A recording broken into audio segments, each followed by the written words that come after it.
한적한 국도변 옆으로 넘어진 웨딩캣에서 시커먼 연기가 솟아올랐다. 휘발유 냄새와 함께 금속이 녹아 휘어지는 소리가 권도윤의 코를 찔렀다. 그의 심장이 멎는 듯했다.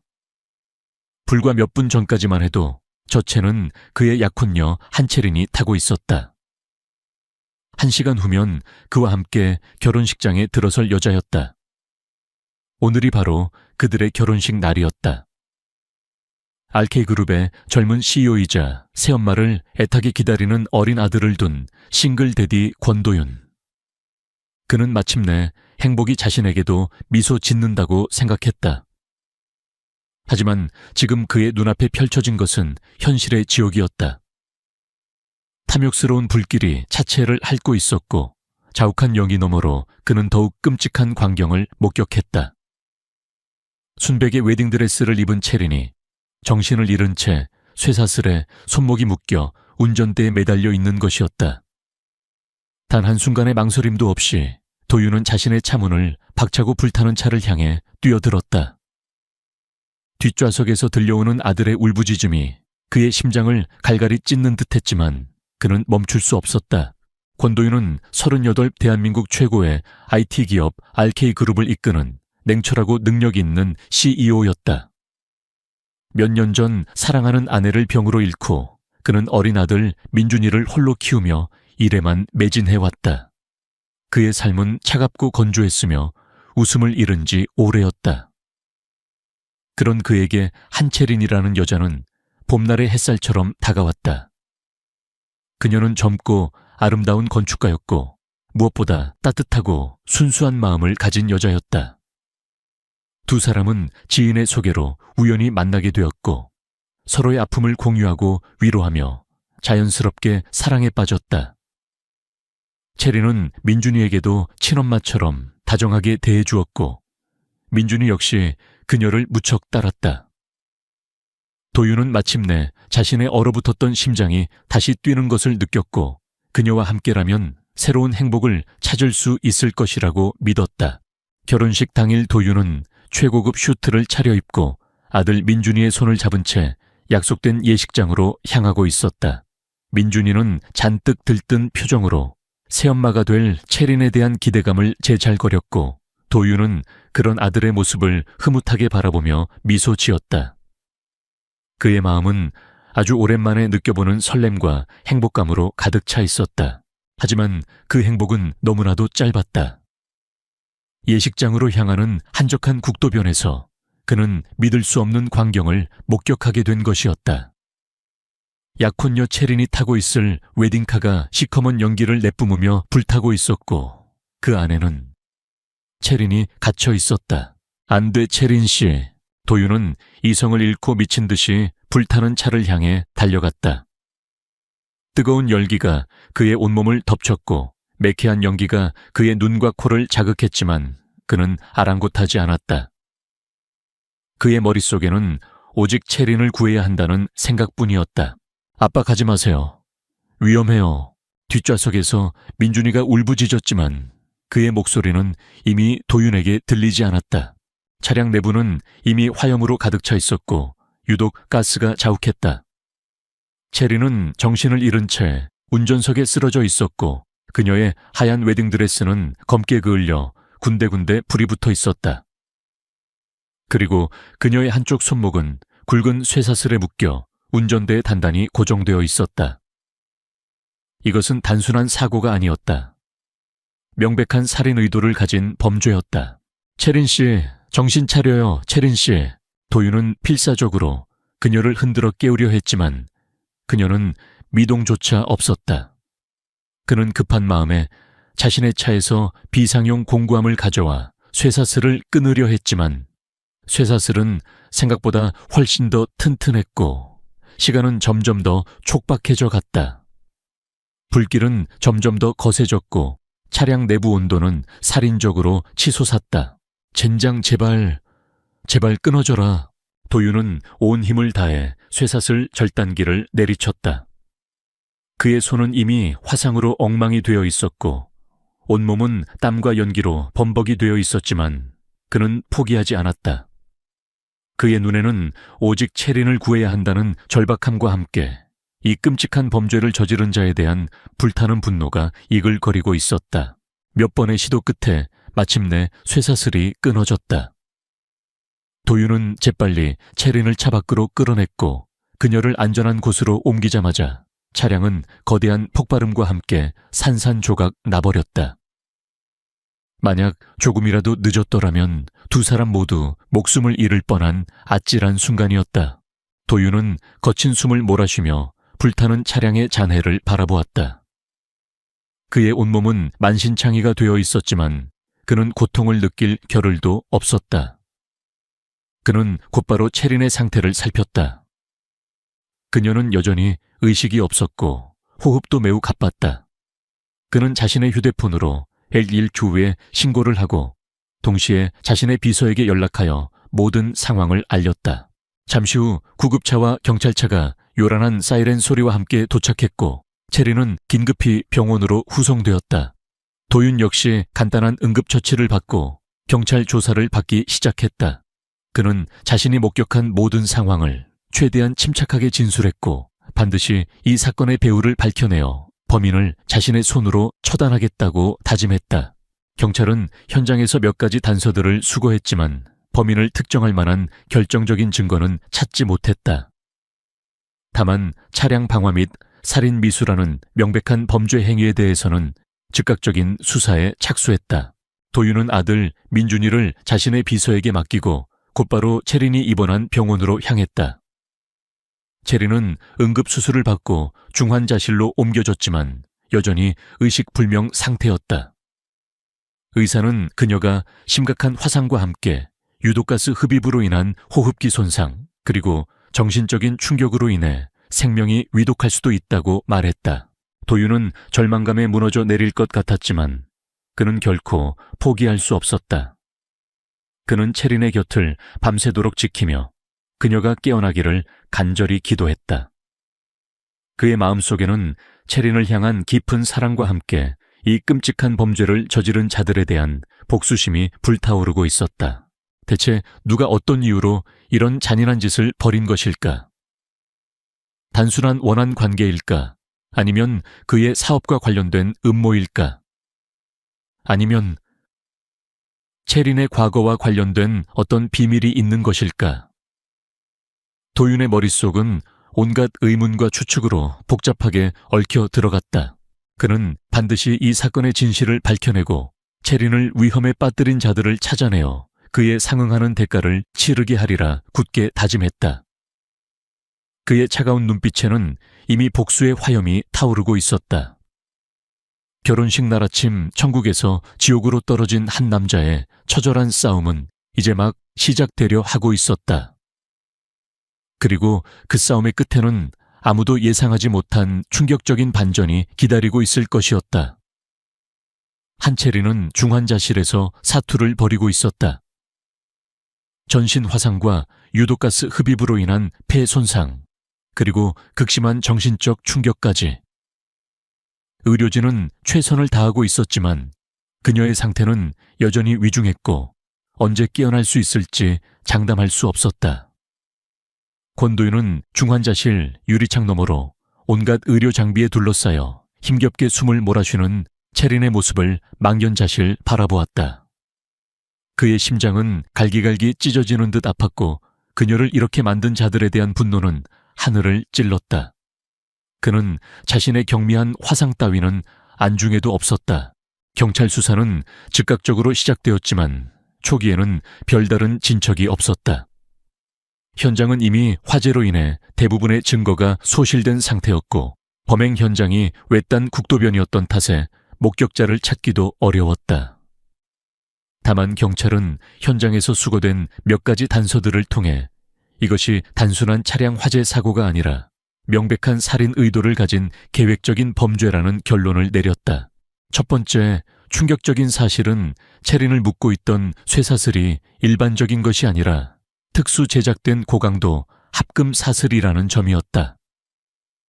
일반적인 절단기로는 쉽게 끊어낼 수 없는 재질이었고 범인이 사전에 치밀하게 준비했음을 시사했다. 두 번째는 차량 화재의 원인이 단순한 엔진 과열이나 누전이 아니라 인화성 물질을 이용한 고의적인 방화라는 점이었다. 범인은 차량 나외부에 휘발유와 같은 인화성 물질을 뿌리고 불을 붙인 후 체린이 빠져나오지 못하도록 쇠사슬로 묶어놓고 도주한 것이 분명했다. 이것은 그야말로 인간의 탈을 쓴 악마의 소행이었다. 이건 단순한 원한 관계가 아닐 수도 있습니다. 범행 수법이 너무나 치밀하고 잔인합니다. 마치 전문적인 킬러의 소행처럼 보이기도 하고요. 사건을 담당한 베테랑 형사 강 반장은 심각한 표정으로 도윤에게 말했다. 그의 말은 도윤의 불안감을 더욱 증폭시켰다. 만약 이것이 전문 킬러의 소행이라면 그 배후에는 거대한 조직이나 인물이 숨어 있을 가능성이 높았다. 도윤은 자신의 모든 사업 관계와 주변 인물들을 샅샅이 되짚어 보았지만 이렇게까지 잔인한 방법으로 자신이나 체린에게 원한을 가질 만한 인물은 쉽게 떠오르지 않았다. 물론 RK그룹의 CEO로서 수많은 경쟁과 갈등 속에서 살아왔지만 그것이 살인 미수로까지 이어질 정도의 극단적인 원한이라고는 생각하기 어려웠다. 그렇다면 한채린, 그녀에게는 어떤 비밀이 있는 것일까? 도윤은 자신이 약혼녀에 대해 너무나 아는 것이 없었다는 사실을 뒤늦게 깨달았다. 그녀는 항상 밝고 긍정적인 모습만을 보여주었지만 가끔씩 그녀의 깊은 눈빛 속에서 어떤 알 수 없는 슬픔이나 불안감을 읽을 때가 있었다. 하지만 그는 그것을 대수롭지 않게 여겼었다. 채린 씨에게 혹시 숨겨진 과거라도 있는 걸까? 도윤은 경찰에게 채린의 신원과 과거 행적에 대해 자세히 조사해 줄 것을 요청했다. 동시에 그는 자신의 비서인 윤 실장에게도 비밀리에 채린의 주변을 조사하도록 지시했다. 그는 더 이상 경찰 수사만을 믿고 기다릴 수 없었다. 그는 자신의 모든 힘과 인맥을 동원하여 이 사건의 진실을 밝혀내고 범인을 자신의 손으로 찾아내야만 했다. 며칠 후 체린은 기적적으로 의식을 회복했다. 하지만 그녀의 상태는 여전히 불안정했고 특히 정신적인 충격으로 인해 사건 당시의 기억을 거의 하지 못했다. 그녀는 깨어나자마자 도윤의 모습을 확인하고는 안도감과 함께 뜨거운 눈물을 흘렸지만 이내 다시 깊은 불안감과 공포에 휩싸였다. 도윤 씨, 무서워요. 누가 나한테 이런 짓을... 체린은 떨리는 목소리로 물었지만 도윤은 차마 그녀에게 진실을 말할 수 없었다. 그는 그저 그녀를 안심시키며 반드시 범인을 잡아낼 것이라고 약속할 뿐이었다. 경찰 수사와 도윤의 자체적인 조사가 진행될수록 사건은 점점 더 미궁 속으로 빠져드는 듯했다. 범인은 어떤 흔적도 남기지 않았고 주변 인물들 중에서 뚜렷한 용의자를 찾아내기도 어려웠다. 하지만 몇 가지 의심스러운 정황들이 포착되기 시작했다. 첫 번째는 체린의 직장 동료들 중 몇몇이 그녀에 대해 좋지 않은 감정을 가지고 있었다는 사실이었다. 체린은 뛰어난 건축 설계 실력으로 회사 내에서 빠르게 인정받았지만 그 과정에서 일부 동료들의 시기와 질투를 받기도 했다는 것이었다. 하지만 단순한 직장 내 갈등이 이렇게까지 극단적인 범죄로 이어졌다고 보기는 어려웠다. 두 번째는 체린의 가족 관계가 생각보다 복잡하다는 사실이었다. 그녀의 부모님은 오래전에 이혼했고 그녀는 아버지와 함께 살았지만 관계가 그다지 원만하지 않았다고 했다. 특히 그녀의 아버지는 재혼한 새어머니와 함께 막대한 재산을 소유하고 있었고 체린은 그 재산 상속 문제로 인해 가족들과 갈등을 겪고 있었다는 소문도 있었다. 세 번째, 그리고 가장 충격적인 것은 도윤의 RK그룹과 경쟁 관계에 있는 몇몇 기업들이 최근 체린에게 의도적으로 접근하려 했다는 정황이 포착된 것이었다. 그들은 체린을 이용하여 RK그룹의 내부 정보를 빼내려 하거나 심지어는 그녀를 인질로 삼아 도윤을 협박하려 했을 가능성도 배제할 수 없었다. 도윤의 머릿속은 더욱 복잡해졌다. 이 모든 것이 서로 연결되어 있는 하나의 거대한 음모일까? 아니면 각각 별개의 사건들이 우연히 겹친 것일까? 그는 어떤 가설도 섣불리 단정 지을 수 없었다. 그는 매일 밤 병실에서 체린의 곁을 지키며 낮에는 사건의 단서들을 찾아 헤맸다. 그의 얼굴은 수척해졌고 눈에는 핏발이 서 있었지만 그의 의지만은 조금도 꺾이지 않았다. 그는 반드시 이 사건의 진실을 밝혀내고 체린을 위험에 빠뜨린 자들을 찾아내어 그들의 죄를 묻고야 말겠다고 다시 한번 다짐했다. 그러던 어느 날 체린이 입원한 병실로 의문의 꽃바구니 하나가 배달되었다. 꽃바구니 안에는 쾌유를 빕니다라는 짧은 메시지와 함께 아주 작은 USB 메모리 하나가 숨겨져 있었다. 도윤은 직감적으로 이것이 단순한 병문안 선물이 아니라는 것을 깨달았다. 그는 조심스럽게 USB를 자신의 노트북에 연결했고 그 안에서 충격적인 내용의 동영상 파일 하나를 발견했다. 동영상에는 한 남자가 누군가와 비밀스럽게 대화를 나누는 장면이 담겨 있었다. 남자의 얼굴은 어둠에 가려 잘 보이지 않았지만 그의 목소리는 도윤이 너무나도 잘 아는 사람의 것이었다. 바로 RK그룹의 경쟁사인 MJ 테크놀로지 박 사장이었다. 그리고 그가 대화를 나누고 있는 상대는 다름 아닌 체린의 아버지 한 회장이었다. 두 사람은 체린을 이용하여 RK그룹의 신기술을 빼돌리고 도윤을 함정에 빠뜨리려는 추악한 음모를 꾸미고 있었던 것이다. 그리고 그 과정에서 체린이 말을 듣지 않자 그녀를 제거하려 했던 것이었다. 이런 개자식들. 도윤은 치밀어 오르는 분노를 참지 못하고 노트북을 내던질 뻔했다.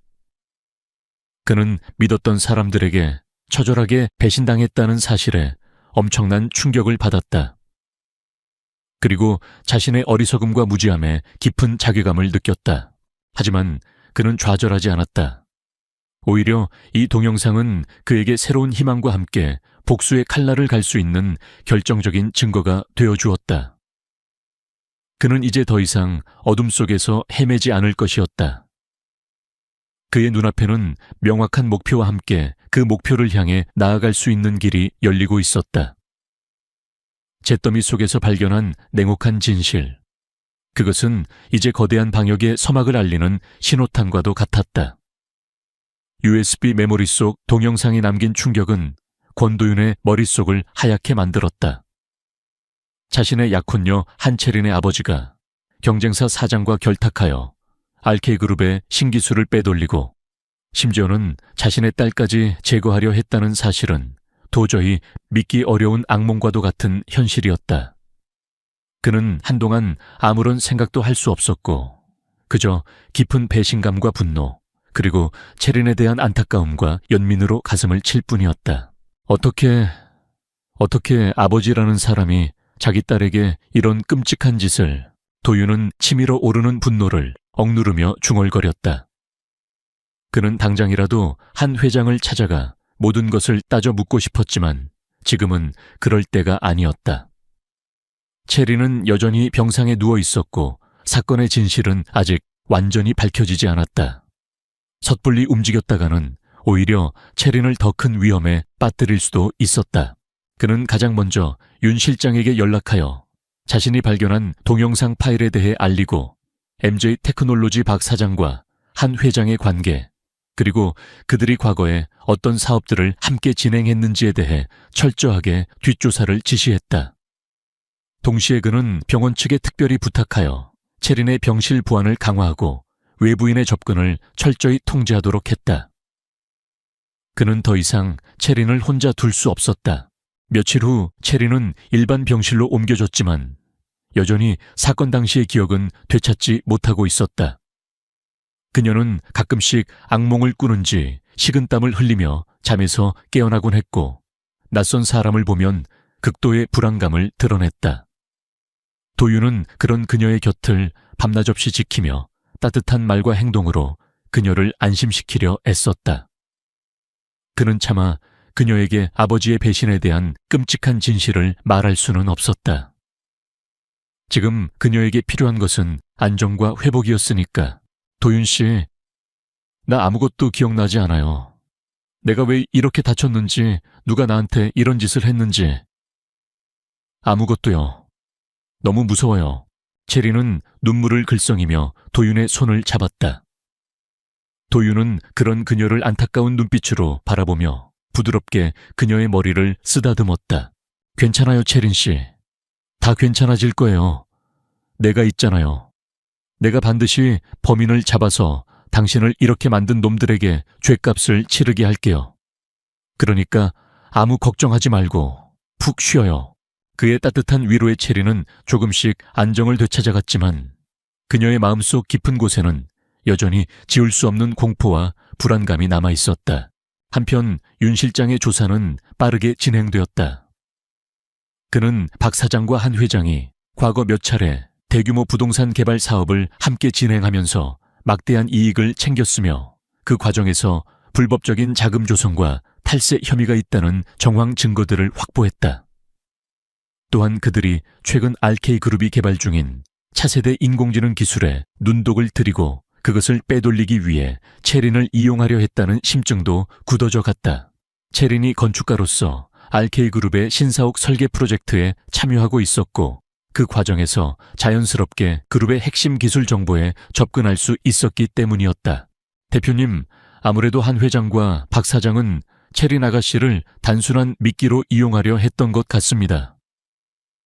아가씨를 통해 RK그룹의 기술을 빼내고 일이 잘못될 경우 모든 책임을 아가씨에게 뒤집어 쓰이우려 했던 것이지요. 그리고 만약 아가씨가 말을 듣지 않자 아예 제거하려 했던 것으로 보입니다. 윤 실장의 보고는 충격적이었지만 이미 예상했던 바이기도 했다. 도윤은 다시 한번 치밀어 오르는 분노를 억누르며 다음 계획을 지시했다. 윤 실장, 지금부터 우리가 가진 모든 증거들을 정리하고 검찰에 제출할 준비를 하게. 하지만 아직 때가 아니야. 한 회장과 박 사장이 방심하고 있을 때 결정적인 한 방을 날려야 해. 그리고 그 전에 반드시 알아내야 할 것이 있어. 도윤의 눈빛이 차갑게 빛났다. 체린 씨가 그들의 음모에 대해 어디까지 알고 있었는지, 그리고 그녀가 왜 그들의 표적이 되었는지, 그녀의 과거 속에 우리가 놓치고 있는 또 다른 비밀이 숨겨져 있을지도 몰라. 도윤은 체린의 과거에 대해 더욱 깊이 파고들기 시작했다. 그녀의 가족관계, 학창시절, 그리고 건축가로서의 경력까지. 그는 체린이 항상 밝고 긍정적인 모습만을 보여주었지만 어딘지 모르게 슬프고 외로운 그늘을 가지고 있었다는 것을 어렴풋이 느끼고 있었다. 그 그늘 속에 이번 사건의 실마리가 숨겨져 있을지도 몰랐다. 그는 체린이 졸업한 대학교 건축학과 사무실을 찾아가 그녀의 졸업작품과 성적 증명서를 열람했고 그녀와 함께 작업했던 동료 건축가들을 만나 그녀에 대한 이야기를 들었다. 그리고 그는 놀라운 사실들을 발견하게 되었다. 체린은 대학 시절부터 천재적인 건축 설계 재능을 인정받았지만 졸업 후 갑자기 모든 활동을 중단하고 한동안 자취를 감추었던 시기가 있었다는 것이었다. 그 시기에 그녀에게 무슨 일이 있었던 것일까?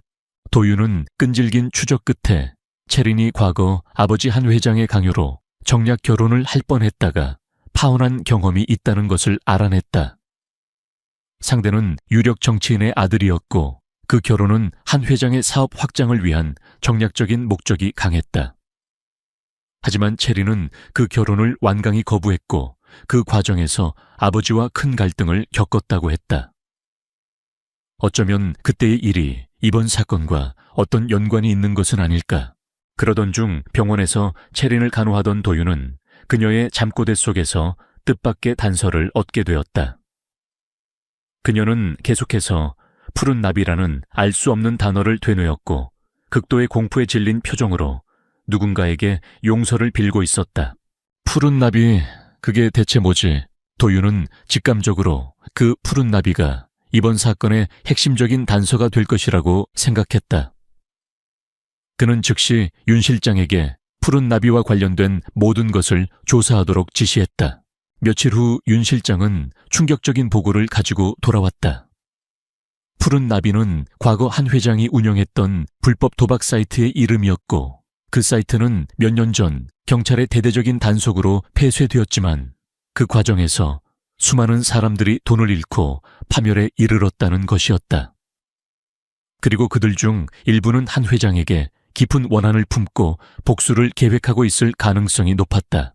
더욱 놀라운 것은 체린이 과거 아버지의 도박 사이트 운영 사실을 알고 있었고 그것을 폭로하려 했다는 정황 증거들이 발견된 것이었다. 그녀는 아버지의 불법적인 사업을 막고 피해자들에게 사죄하려 했지만 한 회장의 방해로 실패했고 오히려 그 일로 인해 아버지와 더욱 깊은 갈등을 겪게 되었다는 것이었다. 모든 조각들이 하나로 맞춰지는 순간이었다. 한 회장과 박 사장은 RK그룹의 기술을 빼돌리는 것과 동시에 자신들의 과거 비리를 알고 있는 체린을 제거하여 모든 것을 덮으려 했던 것이다.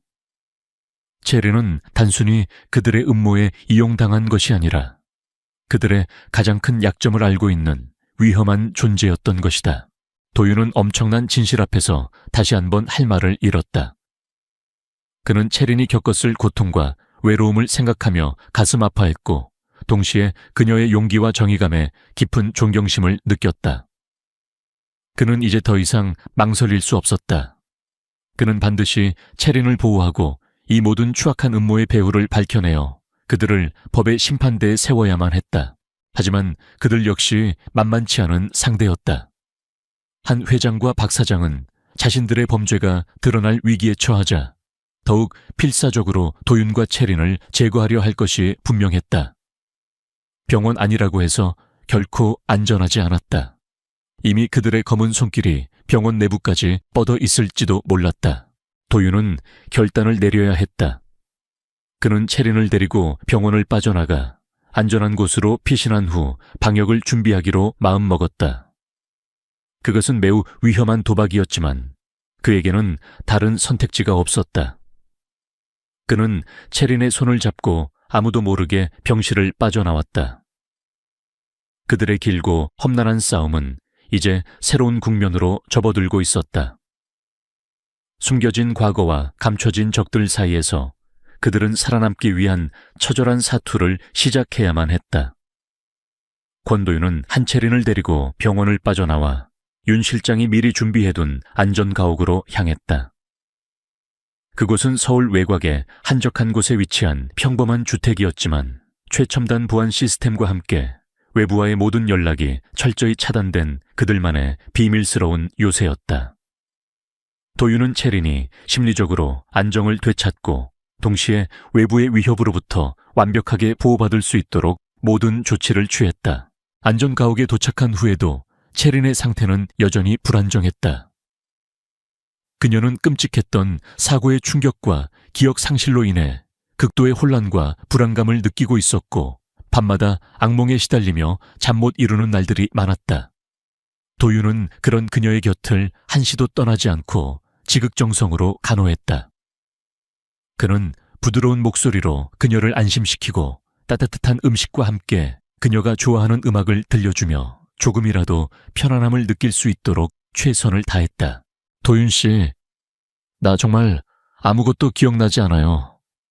내가 왜 이런 일을 당해야 했는지, 누가 나를 이렇게 만들었는지 머릿속이 하얘요.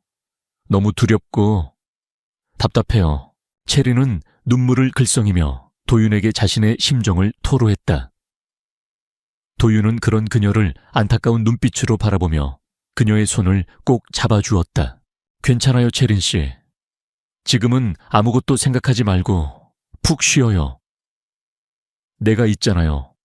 내가 반드시 모든 진실을 밝혀내고 당신을 이렇게 만든 놈들에게 죗값을 치르게 할게요.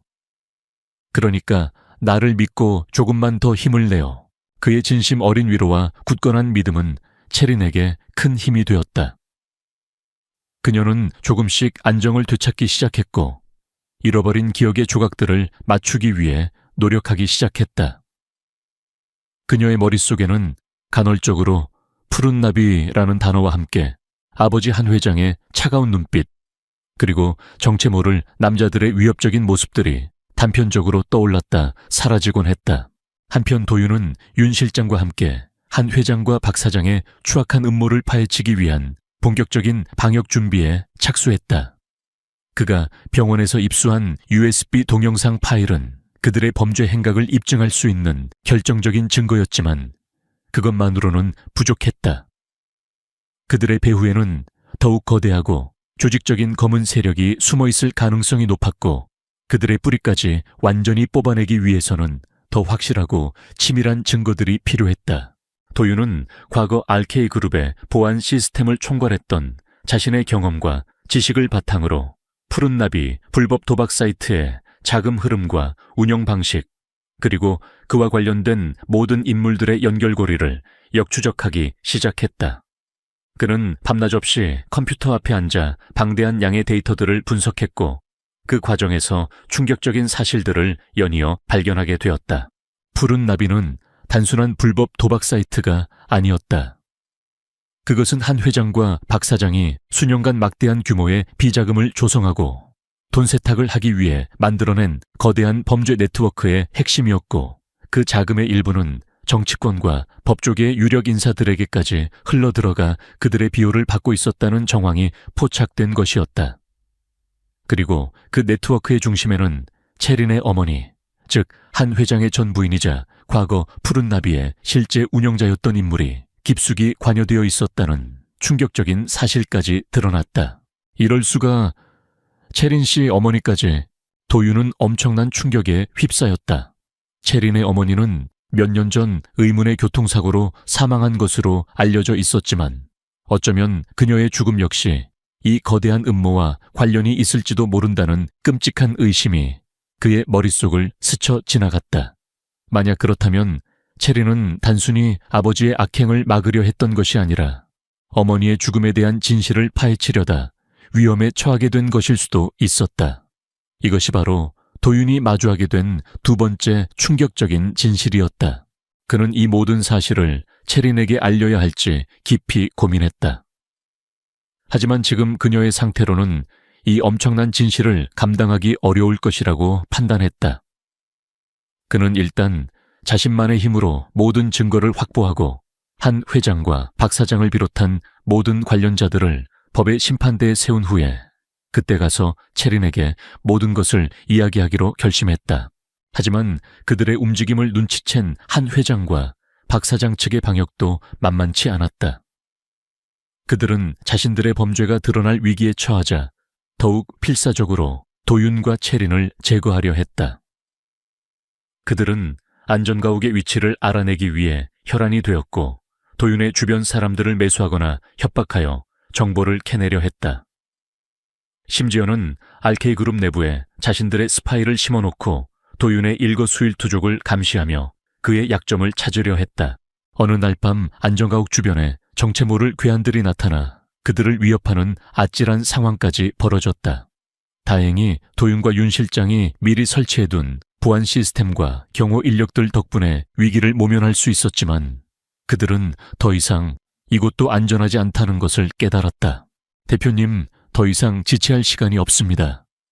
우리가 가진 증거들을 가지고 지금 당장 검찰로 가야 합니다. 그렇지 않으면 우리 모두 위험해질 수 있습니다. 윤 실장이 다급하게 말했다. 도윤 역시 동의했다. 그는 체린에게 모든 상황을 간략하게 설명하고 그녀의 동의를 얻어 함께 안전가옥을 빠져나와 검찰청으로 향했다. 그들의 손에는 한 회장과 박 사장의 모든 범죄 행각이 담긴 결정적인 증거 자료들이 들려 있었다. 검찰청으로 향하는 길 그들의 뒤를 여러 대의 검은색 차량들이 바짝 추격해오기 시작했다. 한 회장과 박 사장이 보낸 마지막 자객들이었다. 도심 한복판에서 숨막히는 차량 추격전이 벌어졌고 도윤은 뛰어난 운전 실력으로 그들의 추격을 따돌리며 아슬아슬한 위기 상황들을 헤쳐나갔다.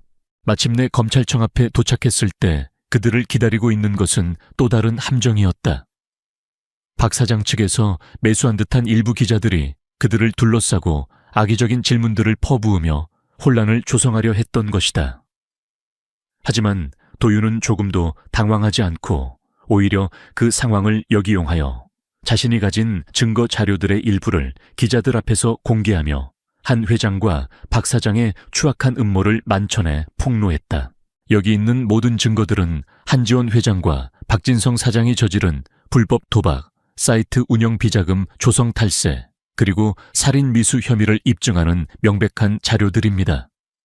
저는 오늘 이 모든 것을 검찰에 제출하고 그들이 법에 엄중한 심판을 받도록 만들 것입니다. 도윤의 폭탄 선언에 기자들은 물론이고 주변에 있던 시민들까지 경악을 금치 못했다. 사건은 걷잡을 수 없이 커져갔고 대한민국 전체가 이 엄청난 스캔들에 주목하기 시작했다. 위험한 소용돌이 속에서 더욱더 끔찍한 진실들이 수면 위로 떠오르고 있었다. 그리고 그 진실의 끝에는 아무도 예상하지 못했던 또 다른 충격적인 반전이 기다리고 있을지도 몰랐다. 권도윤이 검찰청 앞에서 터뜨린 폭탄 선언은 대한민국 전체를 뒤흔들었다. RK그룹 권도윤 대표와 그의 약혼녀 한채린 건축가에 대한 살인 미수 사건, 그리고 그 배후로 지목된 TY그룹 한지원 회장과 MJ테크놀로지 박진성 사장의 추악한 커넥션. 언론은 연일 이 사건을 대서특필했고 여론은 들끓었다. 한때 존경받는 기업가였던 한지원 회장과 박진성 사장은 하루아침에 국민적인 지탄의 대상으로 전락했고 그들이 운영하는 기업들의 주가 역시 바닥을 모르고 추락했다. 검찰은 권도윤이 제출한 증거 자료들을 토대로 즉각적인 수사에 착수했다. 한지원 회장과 박진성 사장은 모든 혐의를 완강히 부인했지만 그들의 범죄를 입증할 증거들은 너무나 명백했고 수사망은 점점 더 그들의 목을 조여오고 있었다. 특히 과거 푸른 나비 불법 도박 사이트 운영과 관련된 피해자들의 제보가 잇따르면서 그들의 추가적인 범죄 혐의들이 속속 드러나기 시작했다. 궁지에 몰린 한지원 회장과 박진성 사장은 이대로 무너질 수 없다고 판단하고 마지막 발악을 하기 시작했다. 그들은 자신들의 모든 인맥과 자금을 총동원하여 수사를 방해하고 언론을 조작하여 여론을 반전시키려 시도했다. 또한 권도윤과 한채린을 제거하기 위한 더욱 치밀하고 악랄한 계획을 꾸몄다. 그들에게는 더 이상 잃을 것이 없었고 자신들의 파멸을 막기 위해서라면 그 어떤 짓도 서슴지 않을 기세였다. 권도윤은 그들의 움직임을 예의주시하며 철저하게 대비하고 있었다. 그는 더 이상 과거처럼 수동적으로 당하고만 있지 않았다. 그는 이제 먹잇감이 아니라 교활한 덫을 놓고 사냥감을 기다리는 냉철한 사냥꾼이었다. 그는 윤 실장과 함께 한지원 회장과 박진성 사장의 다음 행동을 예측하고 그들의 허를 찌를 방역의 기회를 노리고 있었다. 대표님 한 회장과 박 사장이 최근 해외의 유명 해결사 조직과 접촉한 정황이 포착되었습니다. 아무래도 그들이 대표님과 체린 아가씨를 직접적으로 노리고 있는 것 같습니다. 당분간 절대 혼자 움직이시거나 경우 없이 외출하시는 일은 없어야 합니다. 윤 실장의 보고는 심각했지만 도윤의 표정은 오히려 차분했다. 그는 이미 모든 것을 예상하고 있었다. 알겠네, 윤 실장. 그들이 미끼를 물었군. 이제 우리가 준비한 마지막 무대를 펼칠 시간이 된 것 같네. 도윤의 눈빛이 차갑게 빛났다. 그는 한지원 회장과 박진성 사장을 한꺼번에 함정에 빠뜨릴 완벽한 계획을 세워두었던 것이었다. 그 계획의 핵심은 바로 한채린이었다. 채린은 여전히 사건 당시의 기억을 완전히 되찾지는 못했지만 도윤의 극진한 간호와 사랑 속에서 조금씩 안정을 되찾아가고 있었다. 그녀는 도윤으로부터 모든 진실을 전해 듣고 큰 충격에 휩싸였지만 동시에 아버지의 죄를 자신이 대신 속죄하고 이 모든 악연의 고리를 끊어내야 한다는 강한 책임감을 느끼고 있었다. 그녀는 더 이상 과거의 연약한 온실 속 화초가 아니었다. 그녀는 사랑하는 사람을 지키고 정의를 바로 세우기 위해 기꺼이 위험한 미끼가 되기로 결심한 것이었다. 며칠 후 언론에는 한채린이 극비리에 해외로 출국하여 요양을 떠난다는 기사가 보도되었다. 이것은 도윤과 채린이 한 회장과 박 사장을 유인하기 위해 흘린 거짓 정보였다. 그들은 채린이 해외로 떠나는 것처럼 위장하여 그들의 경계심을 풀고 그들이 방심한 틈을 타 결정적인 증거를 확보하려 했던 것이다. 예상대로 한 회장과 박 사장은 이 기회를 놓치지 않았다. 그들은 채린이 해외로 도피하기 전에 그녀를 납치하여 자신들의 범죄를 은폐하고 동시에 도윤에게 치명타를 입힐 계획을 세웠다. 그들은 채린이 출국할 것으로 예상되는 날짜와 시간에 맞춰 인천국제공항 주변에 자신들의 수하들을 잠복시켰다. 하지만 이 모든 것은 도윤과 채린이 파놓은 함정이었다. 채린은 공항으로 향하는 대신 도윤이 미리 준비해둔 안전가옥으로 이동했고 공항에는 그녀와 외모가 비슷한 대역이 나타나 그들의 시선을 끌었다. 그리고 그 사이 도윤과 윤 실장은 한 회장과 박 사장이 비밀리에 접선하여 증거를 인멸하고 해외 도피 자금을 마련하려 한다는 정보를 입수하고 그 현장을 덮칠 준비를 하고 있었다. 작전 당일 밤 서울 시내의 한적한 호텔 스위트룸. 한 회장과 박 사장은 자신들의 충복 몇 명과 함께 긴밀하게 대화를 나누고 있었다. 그들의 테이블 위에는 각종 불법 계약서와 비자금 장부, 그리고 거액의 현금 다발이 놓여 있었다. 그들은 모든 증거를 없애고 해외로 도피할 마지막 준비를 하고 있었던 것이다. 바로 그때 호텔방 문이 거칠게 열리고 권도윤과 윤 실장, 그리고 미리 대기하고 있던 검찰 수사관들이 들이닥쳤다. 한지원 씨, 박진성 씨, 당신들을 증거인멸 및 해외 도피 시도, 그리고 살인교사 등의 혐의로 긴급 체포합니다. 한 회장과 박 사장은 너무나 갑작스러운 상황에 당황하여 제대로 저항도 하지 못하고 수사관들에게 제압되었다. 그들의 오랜 악행과 탐욕이 마침내 종말을 구하는 순간이었다. 그들은 자신들이 파놓은 함정에 스스로 빠진 셔이 되고 만 것이었다. 모든 상황이 종료된 후 도윤은 안전가옥으로 돌아와 채린을 꼭 끌어안았다. 괜찮아요? 채린 씨 많이 무서웠죠? 아니에요, 도윤 씨. 당신과 함께라면 이제 아무것도 두렵지 않아요. 채린은 그의 품에 안겨 안도의 눈물을 흘렸다. 길고 길었던 악몽이 마침내 끝난 것이었다. 며칠 후 검찰은 한지원 회장과 박진성 사장, 그리고 그들의 범죄에 연루된 모든 관련자들을 기소했고 법원은 그들에게 엄중한 처벌을 내렸다. RK그룹과 MJ테크놀로지 역시 대대적인 경영 쇄신을 통해 과거의 오명을 벗고 새롭게 태어나기 위한 노력을 시작했다. 도윤과 채린은 이 모든 과정을 묵묵히 지켜보며 정의가 반드시 승리한다는 것을 다시 한번 확인했다. 그들은 더 이상 과거의 아픔이나 복수심에 얽매이지 않았다. 그들 앞에는 이제 서로를 향한 깊은 사랑과 함께 만들어가야 할 아름다운 미래만이 남아있었다. 먹잇감이 사냥꾼이 되어 거대한 악의 세력을 무너뜨린 통쾌한 방역. 그것은 단순한 승리가 아니었다.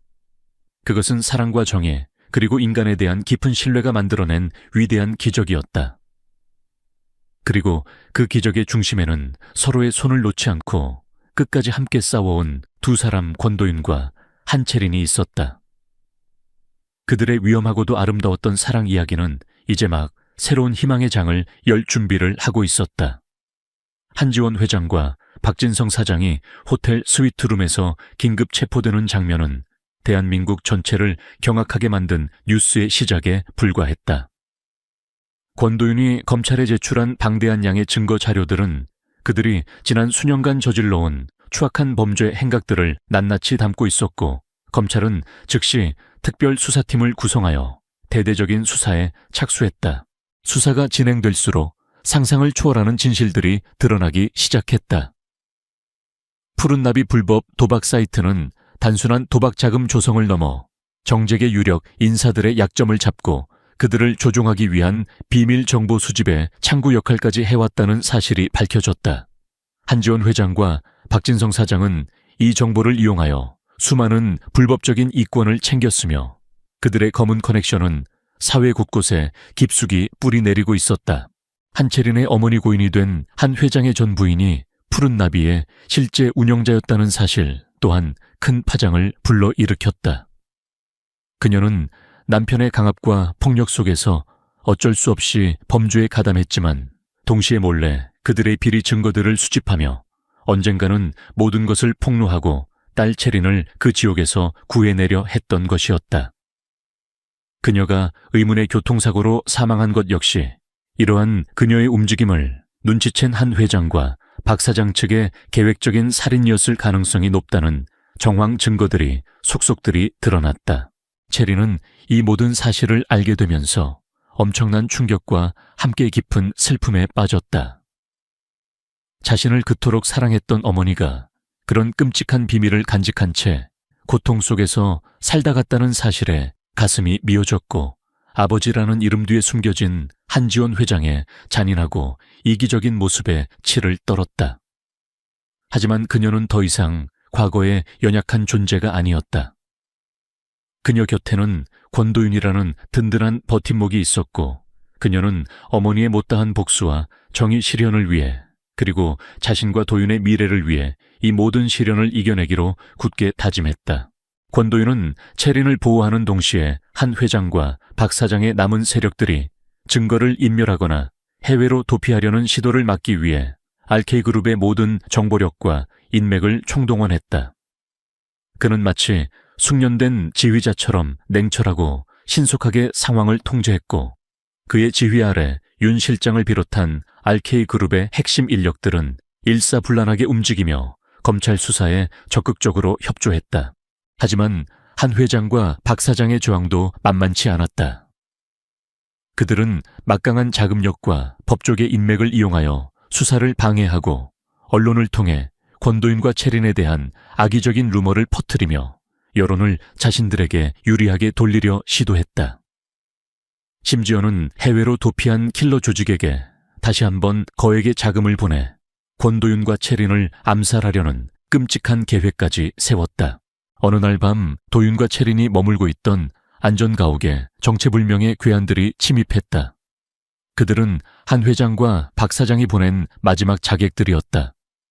치열한 격투가 벌어졌고 도윤은 체린을 보호하며 필사적으로 맞서 싸웠다. 그의 온몸은 상처투성이가 되었지만 그의 눈빛에는 조금의 두려움도 없었다. 그의 머릿속에는 오직 체린을 지켜야 한다는 생각뿐이었다. 바로 그때 체린이 간밤의 악몽 속에서 보았던 그리고 어렴풋이 기억해낸 푸른 나비와 관련된 결정적인 단서 하나가 그녀의 뇌리를 스쳤다.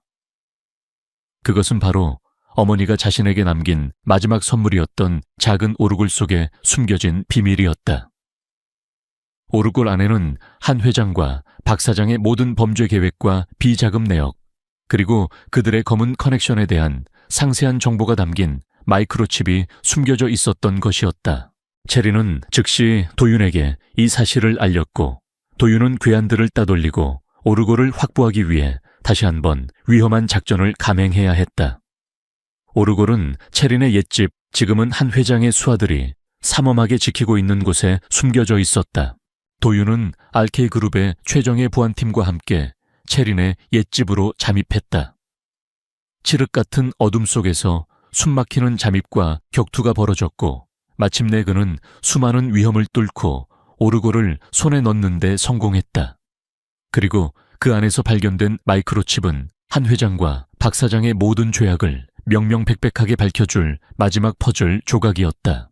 이것이 바로 지우 엑사이라티엡 티오세 키엔반소 치오의 세 번째이자 마지막 충격적인 반전이었다.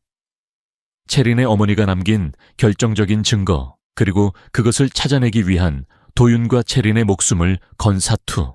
다음날 권도윤은 검찰에 마이크로칩을 제출했고 그 안에 담긴 내용들은 대한민국 전체를 다시 한번 경악하게 만들었다. 한지원 회장과 박진성 사장은 더 이상 어떤 변명도 할 수 없었고 그들의 모든 범죄 행각은 만천에 드러났다. 그들은 법의 엄중한 심판을 받게 되었고 그들이 평생 쌓아올린 모든 것은 한순간의 물거품처럼 사라졌다. 정의는 승리했고 진실은 밝혀졌다. 하지만 그 과정에서 권도윤과 한채리는 너무나 많은 것을 잃고 상처받았다. 그들의 몸과 마음에는 깊은 흉터가 남았지만 그들은 서로를 의지하며 그 모든 아픔을 이겨내고 있었다. 사건이 완전히 마무리된 후 권도윤은 RK그룹의 CEO 자리에서 물러나겠다고 발표했다. 그는 이번 사건을 통해 경영 일선에서 한 발 물러나 이제는 사랑하는 아들 민준이와 약혼녀 한채린과 함께 평범하지만 행복한 삶을 살아가고 싶다고 말했다. 그의 결정에 많은 사람들이 아쉬워했지만 동시에 그의 용기와 인간적인 면모에 다시 한번 감탄했다. RK그룹의 새로운 CEO로는 윤 실장이 추대되었다. 그는 오랫동안 권도윤의 곁을 지키며 그의 능력을 인정받았고 앞으로 그룹을 더욱 투명하고 윤리적으로 이끌어갈 적임자로 평가받았다. 마침내 길고 길었던 폭풍우가 지나가고 권도윤과 한채린에게도 잔잔한 평화가 찾아왔다. 그들은 과거의 모든 아픔과 상처를 뒤로하고 서로의 사랑 안에서 새로운 삶을 시작할 준비를 하고 있었다. 가면이 벗겨지고 추악한 진실이 드러났지만 그 모든 것을 이겨낸 그들의 사랑은 더욱 단단하고 아름답게 빛나고 있었다. 그리고 그 빛은 이제 그들의 미래를 밝혀줄 희망의 등불이 될 것이었다. 한지원 회장과 박진성 사장을 비롯한 모든 범죄자들이 법의 엄중한 심판을 받고 그들의 추악한 음모가 만천에 드러난 후 권도윤과 한채린의 삶에는 마침내 진정한 평화가 찾아왔다. 길고 길었던 악몽 같은 시간들이 지나고 상처 입은 두 영혼은 서로를 보듬고 위로하며 조심스럽게 새로운 삶을 향한 첫걸음을 내딛고 있었다.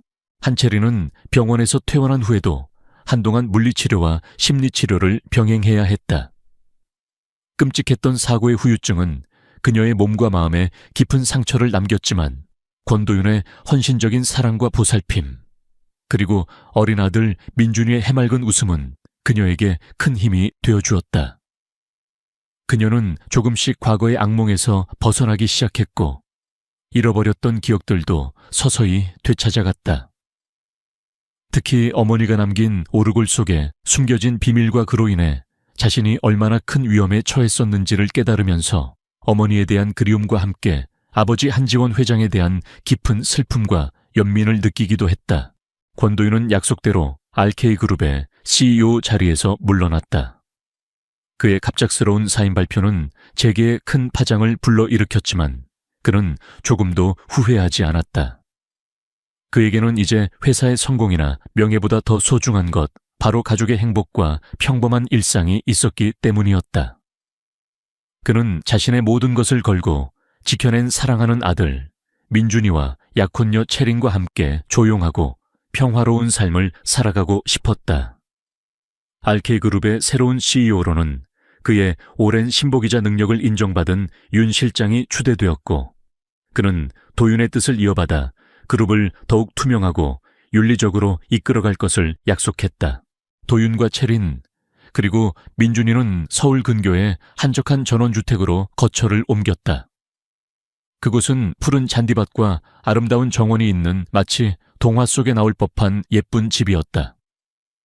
도윤은 직접 정원을 가꾸고 민준이와 함께 나무 위에 작은 오두막을 만들며 소소한 행복을 느꼈다.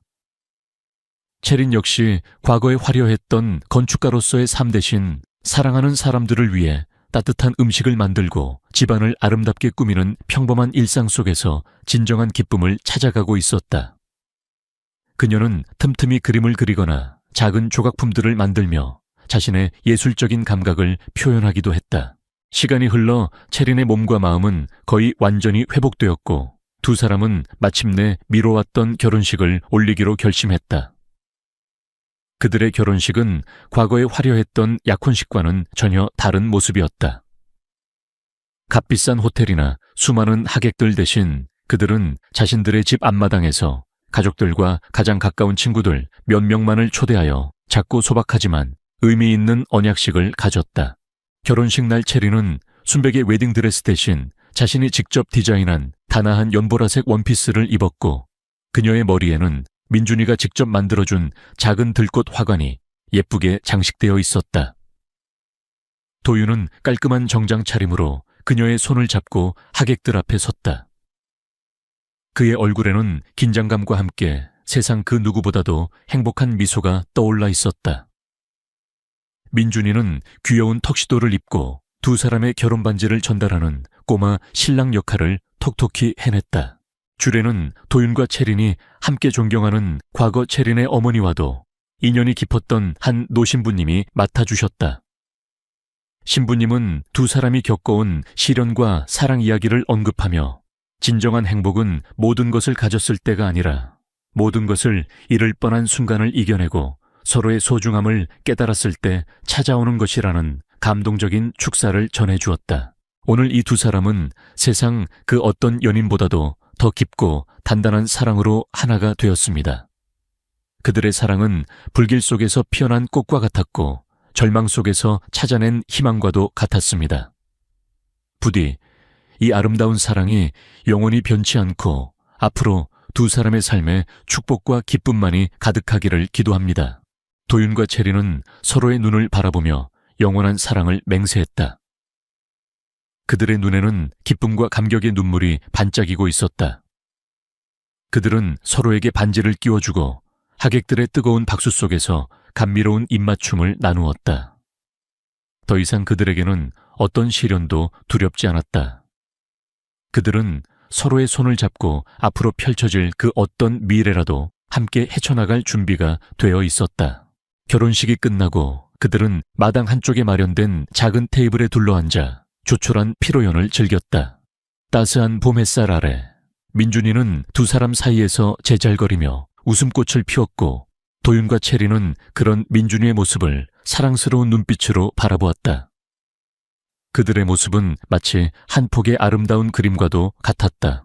채린 씨, 오늘 정말 세상에서 가장 아름다운 신부였어요. 도윤이 진심을 담아 말했다. 고마워요, 도윤 씨. 당신 덕분이에요. 당신이 아니었다면 저는 평생 이런 행복을 느껴보지 못했을 거예요. 채린 역시 그의 손을 잡으며 화답했다. 두 사람은 말없이 서로를 바라보았다. 그들의 눈빛 속에는 지난 시간 함께 겪었던 모든 아픔과 기쁨, 그리고 서로를 향한 변함없는 사랑과 감사의 마음이 담겨 있었다. 한때 죽음의 문턱까지 갔던 여자와 그녀를 구하기 위해 자신의 모든 것을 걸었던 남자, 그리고 그들을 둘러싼 충격적인 음모와 배신.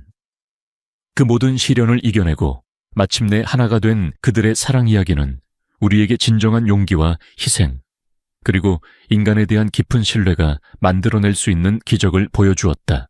그들의 삶은 여전히 때로는 평범하고 소박하겠지만 더 이상 절망적이거나 외롭지 않을 것이었다.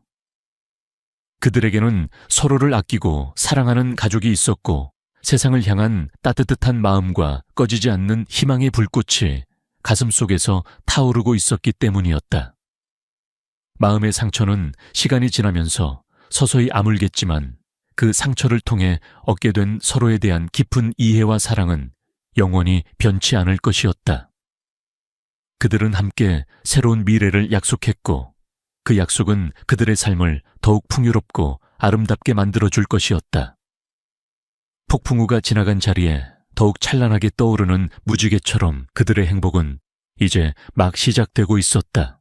마지막 열차의 출발을 알리는 차가운 종소리가 텅 빈 역사를 울렸다. 병원 야간 근무를 마치고 지친 몸을 이끌던 신은하는 몽롱한 정신으로 서둘러 열차에 올라탔다. 그녀는 그저 빨리 집에 돌아가 따뜻한 침대에 눕고 싶다는 생각뿐이었다.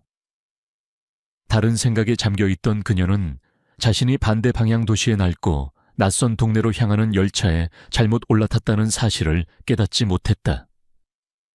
열차 안의 공기는 무관심으로 가득 차 있었다. 하루를 마감하는 몇몇 승객들은 각자 자신의 스마트폰 세계에 빠져 있었다. 그때 객차 구석에서 낡은 작업복 차림의 땀과 먼지 냄새가 진동하는 한 남자가 갑자기 허리를 숙여 가슴을 움켜쥐고 거친 숨을 몰아쉬기 시작했다. 사람들은 흘긋 쳐다보더니 이내 못 본 척 고개를 돌려버렸다. 하지만 간호사로서의 본능이 은하를 외면하지 못하게 만들었다.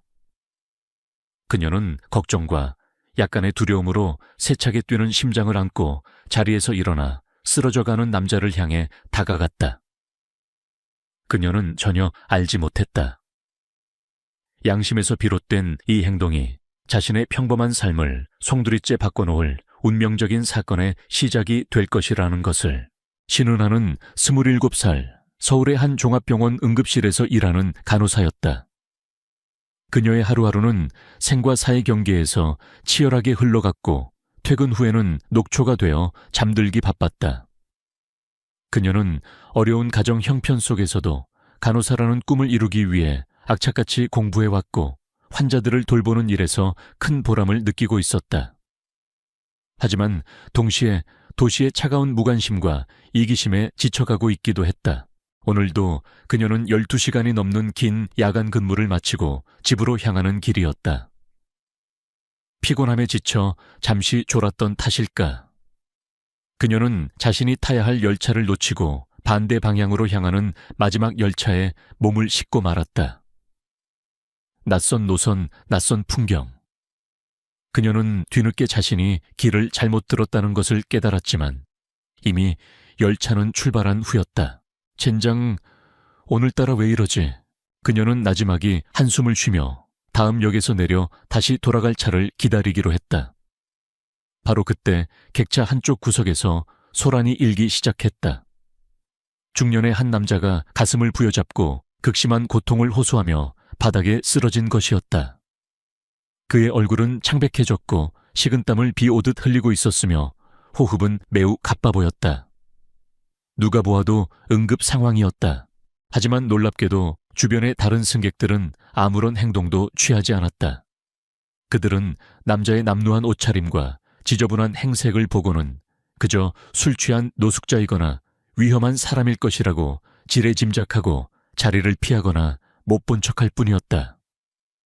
몇몇은 휴대폰을 꺼내 동영상을 찍는 파렴치한 행동까지 서슴지 않았다. 저기요, 누가 좀 도와주세요. 여기 사람이 쓰러졌어요. 은하가 소리쳤지만 아무도 그녀의 외침에 응답하지 않았다. 열차 안의 공기는 차갑고 비인간적인 무관심으로 가득 차 있었다. 그녀는 분노와 함께 깊은 무력감을 느꼈다. 이것이 바로 자신이 매일같이 마주해야 하는 도시의 민낯이었다. 그녀는 더 이상 망설일 시간이 없다고 판단했다. 그녀는 직업적 사명감과 인간에 대한 최소한의 연민으로 쓰러진 남자에게 달려갔다. 선생님 괜찮으세요? 제 말 들리세요? 은하는 남자의 어깨를 두드리며 의식을 확인했다. 남자는 희미하게 눈을 떴지만 아무런 대답도 하지 못하고 고통스러운 신음만 내뱉을 뿐이었다. 은하는 재빨리 그의 상태를 살폈다. 그의 맥박은 매우 불규칙했고 호흡은 거의 멎기 직전이었다. 급성 심근경색이 의심되는 상황이었다. 여기 심장 제세동기 없나요? 누가 119에 신고 좀 해주세요.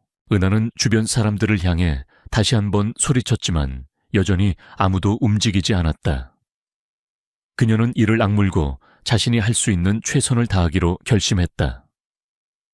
그녀는 남자의 상의 단추를 풀고 망설임 없이 심폐소생술을 시작했다. 하나 둘 셋 넷. 작고 가녀린 체구였지만 그녀의 손길은 정확하고 힘이 넘쳤다. 그녀는 땀을 뻘뻘 흘리며 필사적으로 남자의 가슴을 압박했다. 그녀의 머릿속에는 오직 이 사람을 살려야 한다는 생각뿐이었다. 그의 겉모습이나 신분 따위는 중요하지 않았다. 지금 그녀 앞에는 그저 도움이 절실히 필요한 한 명의 인간이 있을 뿐이었다. 시간이 얼마나 흘렀을까? 기적처럼 남자의 거친 숨소리가 조금씩 돌아오기 시작했고 그의 창백했던 얼굴에도 희미한 혈색이 돌기 시작했다. 마침내 열차가 다음 역에 도착했고 은하의 외침을 들은 영무원들이 달려와 119 구급대를 부르는 등 상황을 수습하기 시작했다. 은하는 구급대원들이 도착할 때까지 남자의 곁을 지키며 그의 상태를 계속 살폈다. 구급대원들은 그녀의 신속하고 정확한 응급처치 덕분에 남자가 목숨을 건질 수 있었다며 칭찬을 아끼지 않았다. 남자는 들것에 실려 병원으로 후송되었다. 은하는 그가 실려가는 모습을 잠시 바라보다가 자신 역시 녹초가 된 몸을 이끌고 다시 집으로 향하는 열차에 올라탔다. 그녀는 자신의 이름이나 연락처를 남기지 않았다. 그녀는 그저 자신이 마땅히 해야 할 일을 했을 뿐이라고 생각했고 그 이상의 어떤 보상이나 인연도 바라지 않았다. 하지만 그녀는 아직 알지 못했다. 자신이 방금 전 구해낸 남루한 차림의 그 남자가 사실은 대한민국 경제계를 주무르는 거대 금융그룹 K-파이낸셜의 회장이자 자신의 진짜 모습을 감추고 세상의 민낯을 보기 위해 가끔씩 평범한 서민으로 위장하는 괴짜 백만장자 한지혁이라는 사실을.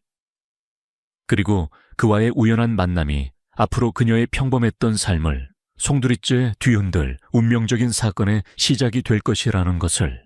한편 병원 응급실에서 의식을 되찾은 한지혁은 자신을 구해준 젊은 간호사에 대해 물었다.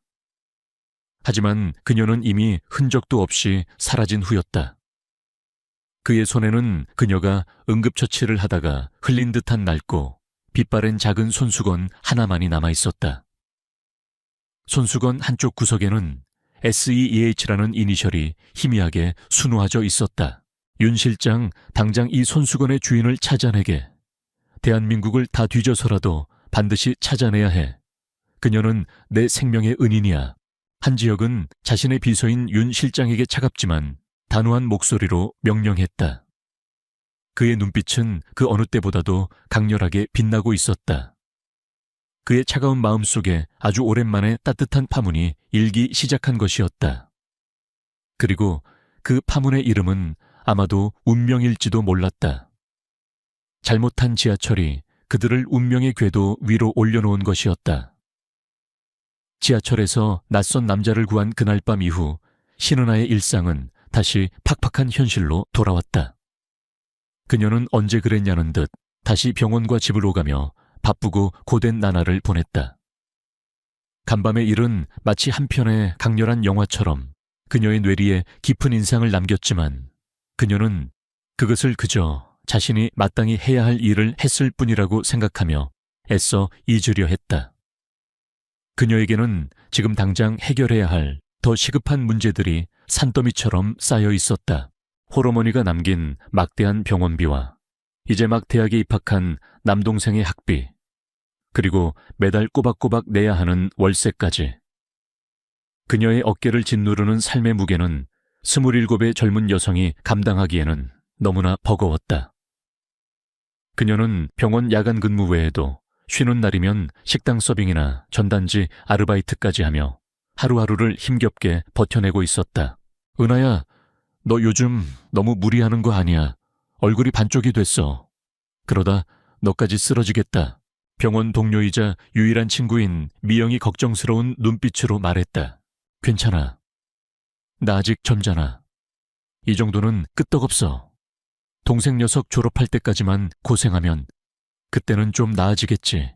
은하는 애써 밝게 웃으며 대답했지만 그녀의 눈가에는 짙은 피로의 그늘이 드리워져 있었다. 그녀는 가끔씩 이 모든 것을 포기하고 어디론가 멀리 떠나버리고 싶다는 생각을 하기도 했지만 자신만을 바라보는 가족들을 생각하며 다시 한번 마음을 다잡곤 했다. 그녀는 가끔씩 지하철에서 만났던 그 남자를 떠올렸다. 그는 괜찮을까? 병원 치료는 잘 받고 있을까? 그의 남루한 옷차림과 지저분한 행색을 생각하면 아마도 변변한 보호자 하나 없이 외롭게 병상에 누워있을지도 모른다는 생각에 마음이 아팠다. 그녀는 그날 밤 자신의 주머니에 있던 얼마 안 되는 돈을 털어 그의 응급실 비용을 대신 지불해 주었던 것을 떠올렸다. 비록 작은 금액이었지만 그에게 조금이라도 도움이 되었기를 바랄 뿐이었다. 그녀는 그와의 인연이 그것으로 끝이라고 생각했다. 한편 K-파이낸셜 그룹의 회장실. 한지혁은 퇴원 후 다시 차갑고 냉철한 경영인의 모습으로 돌아와 있었다. 하지만 그의 마음속에는 그날 밤 자신을 구해준 젊은 간호사에 대한 생각으로 가득 차 있었다.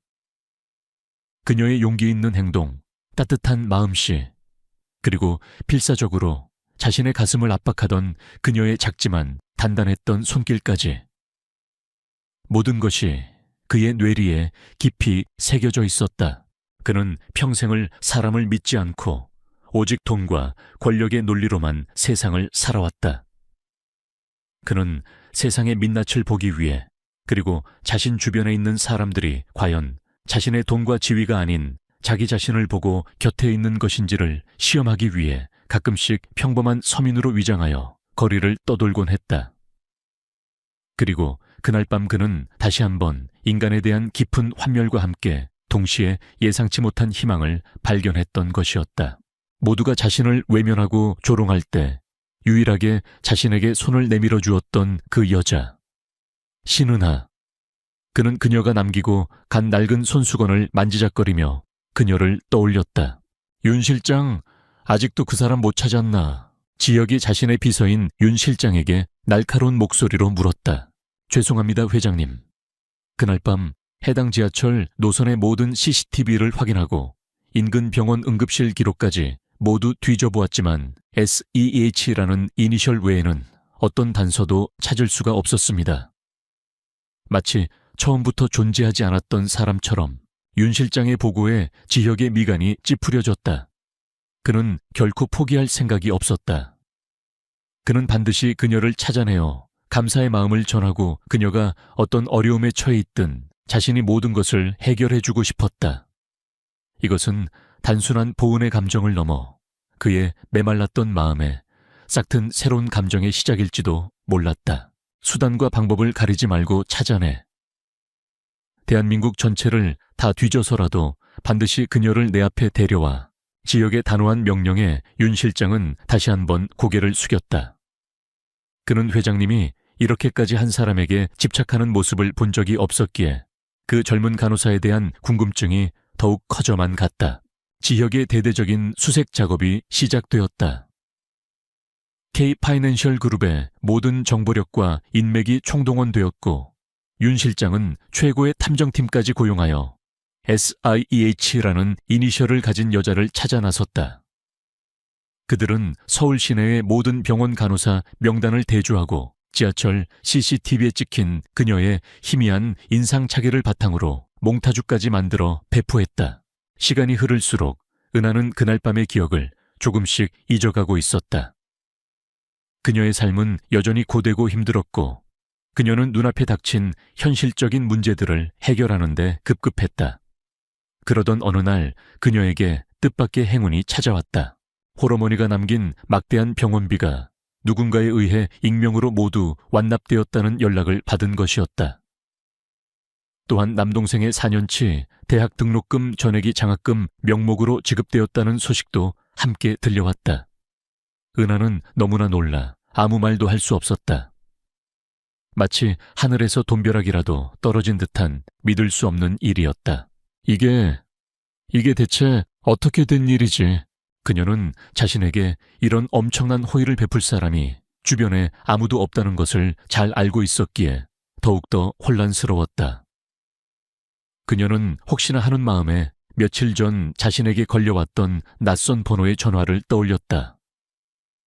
자신을 장학재단 직원이라고 소개하며 동생의 학교 생활에 대해 몇 가지를 묻던 전화였다.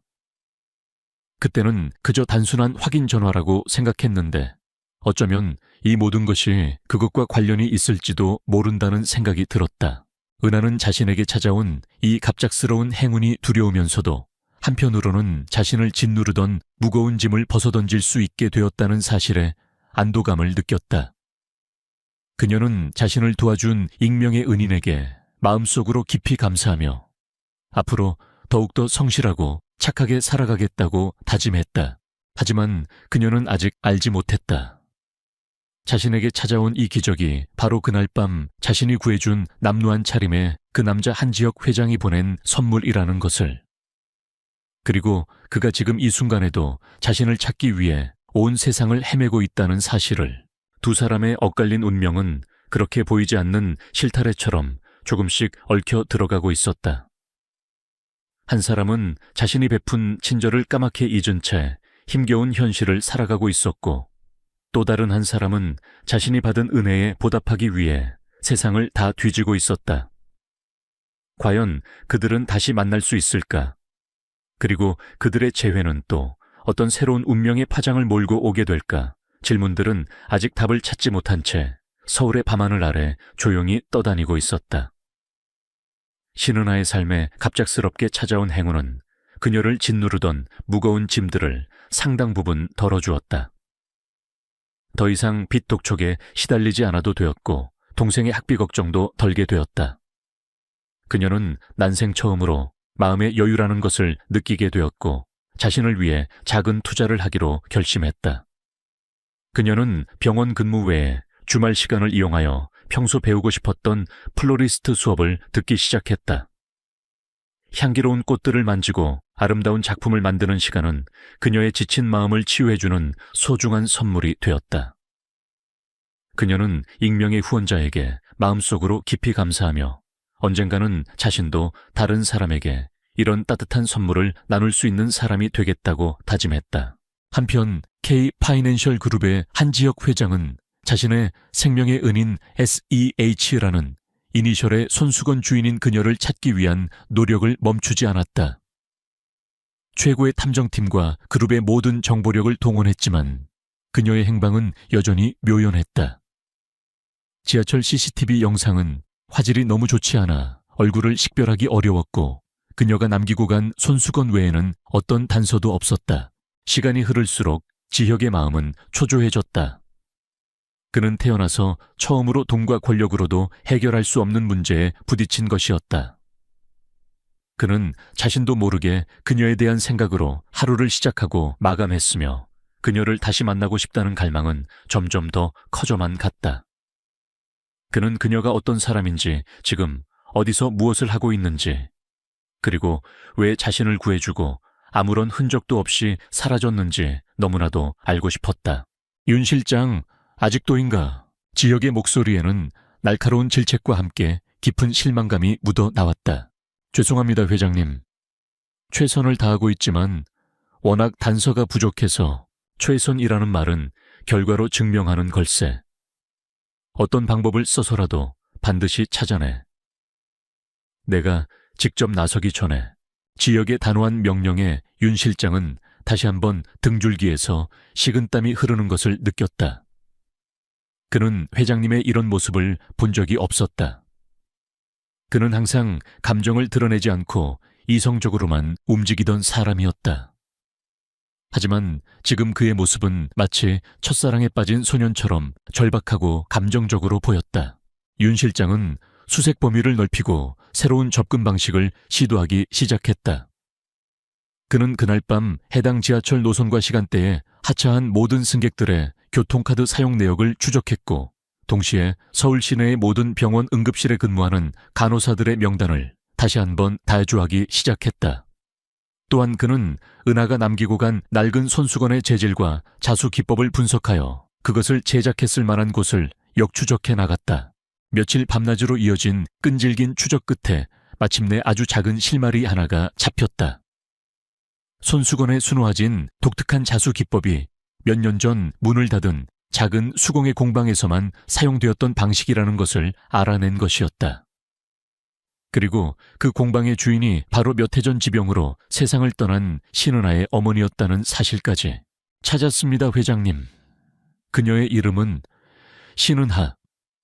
27, 현재 서울종합병원 응급실 간호사로 근무하고 있습니다. 윤 실장의 보고를 받는 순간 지혁의 심장이 쿵 하고 내려앉았다. 드디어 그녀를 찾은 것이었다. 그는 자신도 모르게 자리에서 벌떡 일어났다. 그리고 회장님께서 지시하신 대로 그녀의 주변에 대해 좀 더 알아보았습니다. 그녀는 홀어머니가 남긴 막대한 병원비와 남동생의 학비를 책임지고 있는 소녀 가장이었고 얼마 전까지만 해도 매우 어려운 환경 속에서 살아가고 있었습니다. 그런데 최근 누군가가 익명으로 그녀의 모든 부채를 해결해주고 동생의 장학금까지 지원해 주었다는 사실을 확인했습니다. 지혁은 윤 실장의 보고를 들으며 자신도 모르게 미소를 지었다. 그는 자신의 작은 선물이 그녀에게 제대로 전달되었다는 사실에 안도감을 느꼈고 동시에 그런 어려운 상황 속에서도 자신을 구해준 그녀의 따뜻한 마음씨에 다시 한번 깊은 감동을 받았다. 잘했네, 윤 실장. 아주 잘했어. 지혁은 처음으로 윤 실장에게 진심 어린 칭찬을 건넸다. 그의 마음은 당장이라도 그녀에게 달려가고 싶은 충동으로 가득 차 있었다. 하지만 그는 섣불리 행동하지 않았다. 그는 그녀에게 어떻게 다가가야 할지, 그리고 그녀를 만났을 때 무슨 말을 해야 할지 신중하게 고민했다. 그는 그녀를 놀라게 하거나 부담스럽게 만들고 싶지 않았다. 그는 최대한 자연스럽고 평범한 방식으로 그녀와 재회하고 싶었다. 고민 끝에 그는 한 가지 계획을 세웠다. 그는 자신이 K-파이낸셜 그룹의 회장이라는 사실을 숨긴 채 평범한 환자로 위장하여 그녀가 일하는 병원 응급실을 찾아가기로 한 것이었다. 그리고 그곳에서 우연을 가장한 만남을 통해 그녀에게 천천히 다가가기로 결심했다. 다음날 지혁은 평소와 다른 수수한 옷차림으로 서울 종합병원 응급실을 찾았다. 그는 가벼운 복통을 호소하며 접수를 했고 잠시 후 진료실에서 마침내 꿈에 그리던 신은아와 마주하게 되었다. 하얀 간호사복을 입은 그녀는 그날 밤 지하철에서 보았던 모습보다 훨씬 더 아름답고 생기 있어 보였다. 피곤에 지친 기색은 여전했지만 환자를 대하는 그녀의 눈빛과 손길에서는 따뜻함과 프로페셔널함이 묻어나왔다. 어디가 불편해서 오셨어요, 환자분? 은하는 평소와 다름없이 상냥한 목소리로 물었다. 그녀는 눈앞의 남자가 바로 자신이 얼마 전 목숨을 구해준 그 노숙자 아저씨라는 사실을 전혀 눈치채지 못하고 있었다. 아니, 그의 깔끔한 외모와는 전혀 어울리지 않았기에 상상조차 하지 못했다. 지혁은 그런 그녀의 모습에 자신도 모르게 심장이 두근거리는 것을 느꼈다. 그는 애써 태연한 척하며 자신의 증상을 설명했다. 어젯밤부터 배가 좀 아파서요. 별건 아닌 것 같은데 혹시나 해서 와봤습니다. 은하는 능숙한 솜씨로 그의 혈압을 재고 천을 확인하며 몇 가지 질문을 했다. 그녀의 손길이 그의 팔에 닿을 때마다 지혁은 짜릿한 전율과 함께 묘한 설렘을 느꼈다. 진료를 마친 후 지혁은 그녀에게 감사의 인사를 전하며 조심스럽게 말을 건넸다. 저 간호사님, 혹시 시간 괜찮으시면 제가 감사의 의미로 차나 한 잔 사드려도 되겠습니까? 그의 갑작스러운 제안에 은하는 잠시 당황한 표정을 지었지만 그의 선량해 보이는 인상과 진심 어린 눈빛에 차마 거절하지 못하고 고개를 끄덕였다. 두 사람은 병원 근처 작은 카페에 마주 앉았다. 지혁은 자신이 얼마 전 지하철에서 큰 도움을 받았던 경험을 이야기하며 은하와 같은 훌륭한 의료진 덕분에 세상이 아직은 살만하다고 애둘러 칭찬을 늘어놓았다. 은하는 그의 이야기에 깊이 공감하며 자신 역시 그날 밤 지하철에서 한 사람의 생명을 구했던 경험을 이야기했다. 두 사람은 시간 가는 줄 모르고 서로의 생각과 가치관에 대해 이야기하며 빠르게 가까워졌다. 지혁은 그녀의 순수하고 따뜻한 마음에 점점 더 깊이 매료되었고 은하 역시 그의 지적이고 유머러스한 모습에 호감을 느끼기 시작했다. 그렇게 그들의 두 번째 만남은 서로의 정체를 모른 채 새로운 인연의 시작을 알리고 있었다. 한 사람은 자신의 정체를 숨긴 채 다가갔고 다른 한 사람은 자신 앞에 나타난 새로운 인연에 설렘을 느끼고 있었다. 과연 이 아슬아슬한 관계는 어떤 방향으로 흘러가게 될까? 그리고 언제쯤 그들은 서로의 진실을 마주하게 될까? 운명의 수레바퀴는 이제 본격적으로 움직이기 시작했다. 병원 카페에서의 우연을 가장한 만남 이후 한지혁과 신은하는 몇 번의 만남을 더 가졌다. 지혁은 여전히 자신의 신분을 숨긴 채 평범한 회사원 김진우라는 가명으로 그녀를 만났다. 그는 그녀에게 부담을 주지 않기 위해 값비싼 레스토랑이나 화려한 선물 대신 함께 한강공원을 산책하거나 작은 서점에서 책을 읽고 허름하지만 맛있는 동네 떡볶이집을 찾아가는 소박한 데이트를 즐겼다. 은하는 그런 그의 모습에 점점 더 깊이 빠져들었다. 그녀는 그가 비록 평범한 회사원일지라도 누구보다도 따뜻하고 지적인 매력을 가진 남자라고 생각했다. 그와 함께하는 시간은 항상 즐거웠고 그의 이야기에 귀를 기울이고 있으면 세상 모든 근심 걱정이 사라지는 듯한 기분이 들었다. 그녀의 삶에 아주 오랜만에 찾아온 설렘이었다. 지영 역시 마찬가지였다. 그는 은하와 함께하는 평범한 일상 속에서 자신이 평생 느껴보지 못했던 진정한 행복과 안정감을 맛보고 있었다. 그는 더 이상 세상을 의심의 눈초리로 바라보지 않았고 타인에게 마음의 문을 열기 시작했다. 그녀는 그의 얼어붙었던 심장을 녹여주는 유일한 사람이었고 그는 그녀를 위해서라면 자신이 가진 모든 것을 다 내어주고 싶다는 생각까지 하게 되었다. 하지만 그의 마음 한구석에는 여전히 불편함과 죄책감이 남아있었다. 그는 그녀를 사랑했지만 동시에 그녀를 속이고 있다는 사실에 괴로워했다.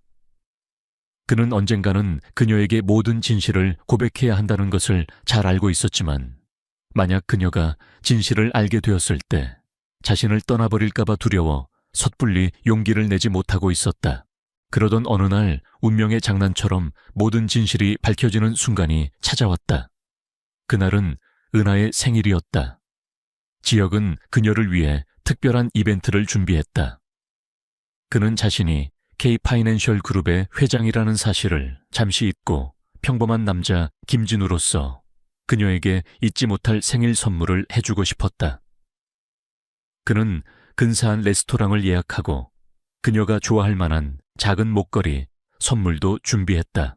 두 사람은 레스토랑에서 즐거운 저녁 식사를 하고 있었다.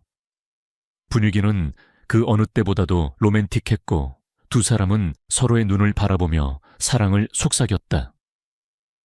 바로 그때 레스토랑 안으로 한 무리의 사람들이 들어섰고 그들은 지혁을 발견하자마자 놀란 표정으로 그에게 다가와 인사를 건넸다. 그들은 바로 K파이낸셜 그룹의 주요 임원들이었다. 회장님, 이런 곳에서 뵙게 될 줄은 몰랐습니다.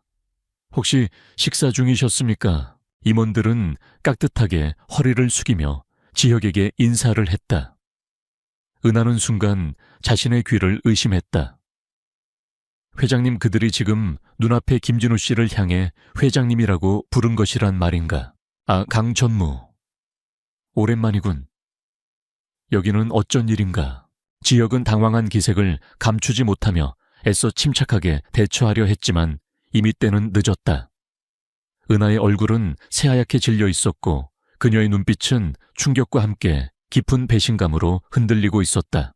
진우 씨, 아니 회장님, 이게 다 어떻게 된 일이에요? 당신 대체 누구예요?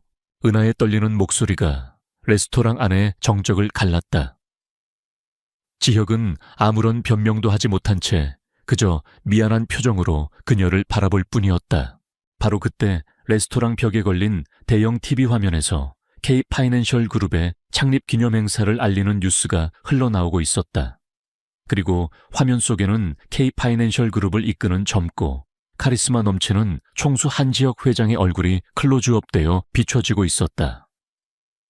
그 얼굴은 바로 지금 은하의 눈앞에 있는 남자 김진우와 똑같았다. 모든 것이 명백해졌다. 그가 바로 대한민국 경제계를 주무르는 거대 금융그룹의 회장 한지혁이었으며 그동안 자신의 신분을 속이고 그녀에게 접근했던 것이었다. 그리고 어쩌면 그녀에게 일어났던 모든 기적 같은 일들, 즉 어머니의 병원비와 동생의 장학금 문제 해결, 역시 모두 그의 소행이었을지도 모른다는 생각까지 미치자 그녀는 더 큰 충격과 혼란에 휩싸였다. 어떻게 나한테 이럴 수가 있어요? 당신 나를 속이고 나를 기만한 거예요. 당신에게 나는 그저 재미 삼아가지고 노는 장난감에 불과했던 건가요? 은하는 눈물을 흘리며 절규했다. 그녀의 마음속에는 사랑했던 남자에 대한 깊은 배신감과 함께 자신의 처지를 비관하는 서러움이 파도처럼 밀려왔다. 그녀는 그가 누구이든 상관없었다. 하지만 그가 자신을 속였다는 사실만큼은 용서할 수 없었다. 은하 씨, 제발 내 말 좀 들어봐요. 이건 오해예요. 내가 당신을 속이려 했던 건 아니에요. 나는 지혁은 필사적으로 그녀를 붙잡고 해명하려 했지만 은하는 그의 손을 뿌리치고 레스토랑을 뛰쳐나가 버렸다. 지혁은 망연자실한 표정으로 그녀의 뒷모습을 바라볼 수밖에 없었다. 그의 완벽했던 계획은 한순간에 물거품이 되어버렸고 그는 사랑하는 여자를 잃을지도 모른다는 극심한 공포에 휩싸였다. 은하는 밤새도록 정처 없이 거리를 헤맸다. 그녀의 머릿속은 온통 한지혁에 대한 생각으로 가득 차 있었고 그의 거짓말과 자신의 어리석음에 대한 분노와 자책감으로 괴로워했다. 그녀는 그를 사랑했지만 동시에 그를 증오했다. 다음 날 그녀는 병원에 사직서를 제출하고 고향으로 내려갈 준비를 했다. 그녀는 더 이상 서울에 머물고 싶지 않았고 그와 관련된 모든 기억으로부터 도망치고 싶었다. 하지만 지혁은 그녀를 이대로 포기할 수 없었다. 그는 자신의 모든 잘못을 인정하고 그녀에게 용서를 구하고 싶었다. 그는 수소문 끝에 그녀가 고향으로 떠나기 위해 서울역에 있다는 사실을 알아내고 한달음에 그곳으로 달려갔다. 신은하 씨, 제발 가지 마세요. 내가 다 잘못했어요. 제발 내게 해명할 기회를 한 번만 더 줘요. 지혁은 수많은 사람들 앞에서 체면도 잊은 채 떠나려는 그녀를 붙잡고 애원했다. 은하는 그의 절박한 모습에 마음이 흔들렸지만 쉽게 그의 진심을 믿을 수가 없었다. 이제 와서 무슨 소용이에요. 우리는 사는 세상이 너무 달라요. 회장님은 회장님의 세상으로 돌아가세요. 저 같은 평범한 사람은 더 이상 상대하지 마시고요. 아니, 내게는 당신이 없는 세상은 아무런 의미도 없어. 내가 가진 모든 것을 다 버려서라도 나는 당신과 함께하고 싶어. 제발 내 진심을 믿어줘. 지혁은 그녀 앞에 무릎을 꿇었다. 그의 눈에서는 뜨거운 눈물이 흘러내리고 있었다. 평생 단 한 번도 누구에게 약한 모습을 보인 적 없었던 차갑고 오만했던 그가 한 여자를 위해 모든 것을 내려놓고 눈물로 용서를 구하고 있었다. 은하는 그의 그런 모습에 더 이상 버틸 수가 없었다. 그녀 역시 그를 너무나도 사랑하고 있었기에 그의 진심을 외면할 수가 없었던 것이었다. 두 사람은 서울역 한복판에서 서로를 부둥켜 안고 한참 동안 눈물을 흘렸다. 그들의 눈물 속에는 지난 시간의 오해와 아픔, 그리고 서로를 향한 변함없는 사랑과 용서가 담겨 있었다. 마침내 모든 진실이 밝혀지고 안난과 수혜자는 서로의 진정한 모습을 마주하게 된 것이었다. 그들의 관계는 다시 한번 새로운 시험대에 오르게 되었지만 이번에는 서로의 손을 놓지 않고 함께 이겨낼 준비가 되어 있었다. 과연 그들은 사회적 지위와 배경의 차이를 극복하고 진정한 사랑을 이룰 수 있을까? 그리고 그들 앞에는 또 어떤 운명이 기다리고 있을까? 서울역에서의 극적인 재회와 화해 이후 한지혁과 신은하의 관계는 새로운 국면을 맞이했다. 더 이상 서로의 신분을 속이거나 마음을 숨기지 않았다. 그들은 세상 모든 사람들에게 자신들의 사랑을 당당하게 공개하고 평범한 연인으로서 행복한 시간을 보내기 시작했다. 지혁은 K-파이낸셜 그룹의 회장이라는 무거운 갑옷을 잠시 내려놓고 은하와 함께 소박하지만 진실된 사랑을 나누며 아주 오랜만에 느껴보는 평온함을 만끽했다. 하지만 그들의 행복을 시기하는 어둠의 그림자는 여전히 그들의 주변을 맴돌고 있었다. 지혁이 K-파이낸셜 그룹 내부에 거대한 부정부패 세력과 맞서 싸우고 있다는 사실을 아는 사람은 거의 없었고 그 세력들은 지혁의 가장 큰 약점이 바로 신은하라는 것을 간파하고 있었다. 지혁이 위장신분으로 거리를 떠돌았던 이유는 단순히 세상의 민낯을 보기 위함만이 아니었다. 그는 그룹 내부에 깊숙이 뿌리내린 자신의 아버지 세대부터 이어져 온 부패한 세력들을 척결하기 위해 비밀리에 증거를 수집하고 있었던 것이었다. 그들은 그룹의 자금을 횡령하고 불법적인 투자로 막대한 이익을 챙겼으며 심지어는 지혁을 몰아내고 그룹을 통째로 삼키려는 야심까지 품고 있었다. 그 중심에는 그룹의 2인자이자 지혁의 숙부인 한상진 부회장이 있었다. 한상진 부회장은 겉으로는 지혁을 위하는 척하며 그의 곁을 지켰지만 뒤에서는 자신의 사람들을 심어놓고 그룹의 모든 정보를 빼돌리며 호시탐탐 기회를 노리고 있었다. 그날 밤 지혁이 지하철에서 심장마비를 일으켰던 것 역시 단순한 사고가 아니라 한상진 측에서 보낸 사람이 그의 약에 손을 썼을 가능성이 높았다. 은하 씨 미안해요. 나 때문에 당신까지 위험에 빠뜨리게 될지도 몰라요. 지혁은 자신을 둘러싼 위험한 상황과 한상진의 검은 속셈에 대해 은에게 솔직하게 털어놓았다. 그는 더 이상 그녀에게 어떤 것도 숨기고 싶지 않았고 그녀를 이 위험한 싸움에 끌어들이고 싶지도 않았다. 그는 그녀에게 안전한 곳으로 잠시 피신해 있을 것을 권유했다. 하지만 은하는 그의 제안을 단호하게 거절했다. 아니요, 지혁 씨. 나는 당신 곁을 떠나지 않을 거예요. 당신이 그런 위험한 상황에 처해 있다는 것을 알면서 어떻게 나 혼자만 안전한 곳으로 도망칠 수 있겠어요. 나도 당신과 함께 싸우고 싶어요. 비록 내가 가진 힘은 아무것도 없지만 당신에게 작은 힘이라도 되어주고 싶어요. 그녀의 눈빛은 그 어느 때보다도 단호하고 강인했다. 그녀는 더 이상 보호받기만 하는 연약한 존재가 아니었다. 그녀는 사랑하는 사람을 지키기 위해 기꺼이 위험 속으로 함께 뛰어들 준비가 되어 있었다. 지혁은 그런 그녀의 모습에 다시 한번 깊은 감동과 함께 사랑을 느꼈다. 그는 그녀의 결정을 존중하기로 했고 두 사람은 이제 연인을 넘어 거대한 악에 맞서 싸우는 동지가 되기로 맹세했다. 그들의 비밀스러운 공조작전이 다시 시작되었다. 지혁은 자신의 정보력을 이용하여 한상진 부회장의 비자금 흐름을 추적했고 은하는 간호사로서의 경험을 살려 한상진 측근들의 건강 상태나 약점을 파악하는 등 각자의 위치에서 서로를 도왔다. 특히 은하의 따뜻하고 친화력 있는 성격은 의외의 곳에서 큰 힘을 발휘했다. 그녀는 한상진의 비서나 운전기사 등 그의 주변 인물들에게 자연스럽게 접근하여 그들의 경계심을 풀고 중요한 정보들을 얻어내는데 결정적인 역할을 했다. 하지만 그들의 움직임을 눈치챈 한상진 부회장의 방역도 만만치 않았다. 그는 언론을 이용하여 지혁과 은하의 관계를 다시 한번 문제 삼으며 지혁이 회사 일은 뒷전이고 연애에만 빠져 그룹을 위기에 빠뜨리고 있다고 비난했다.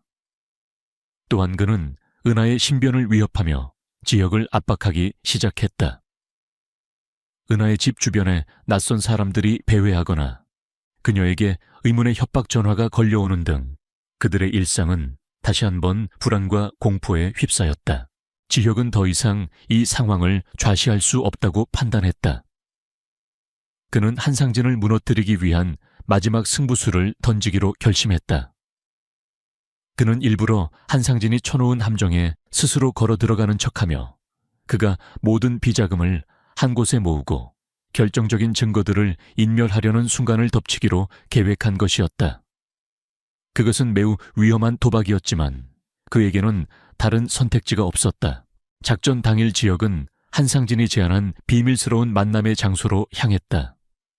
그곳은 한상진 소유의 외딴 별장이었고 안에는 그의 충복들과 함께 그동안 그가 모아온 모든 비자금과 비리 장부들이 보관되어 있었다. 한상진은 지역을 그곳으로 유인하여 제거하고 모든 증거를 불태워버릴 계획이었다. 별장 안에서는 팽팽한 긴장감 속에서 두 남자의 마지막談판이 벌어지고 있었다. 지혁아, 네가 제 발로 여기까지 찾아올 줄이야. 이제 모든 것이 끝났다. 네가 가진 모든 것은 이제 내 것이 될 것이다. 한상진은 승리를 확신한 듯 오만한 미소를 지으며 지혁을 조롱했다. 숙부님, 정말 이렇게까지 하셔야 했습니까, 아버지가? 그리고 이 회사가 숙부님께 어떤 의미였는지 저는 잘 알고 있습니다. 지혁은 안타까운 눈빛으로 그를 바라보았다. 닥쳐, 내 놈이 뭘 안다고 짓거리는 개냐. 이 모든 것은 원래 내 것이었어. 네 애비만 아니었다면.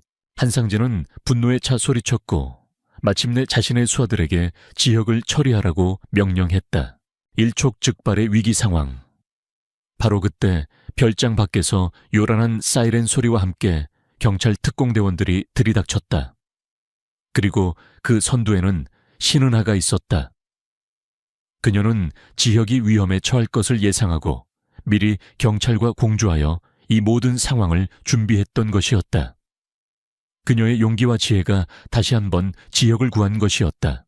한상진과 그의 수하들은 현장에서 모두 체포되었고 그들의 모든 범죄 행각이 담긴 증거 자료들 역시 압수되었다.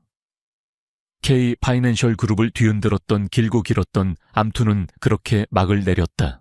모든 것이 끝난 후 지역과 은하는 서로를 마주보며 안도의 한숨을 내쉬었다.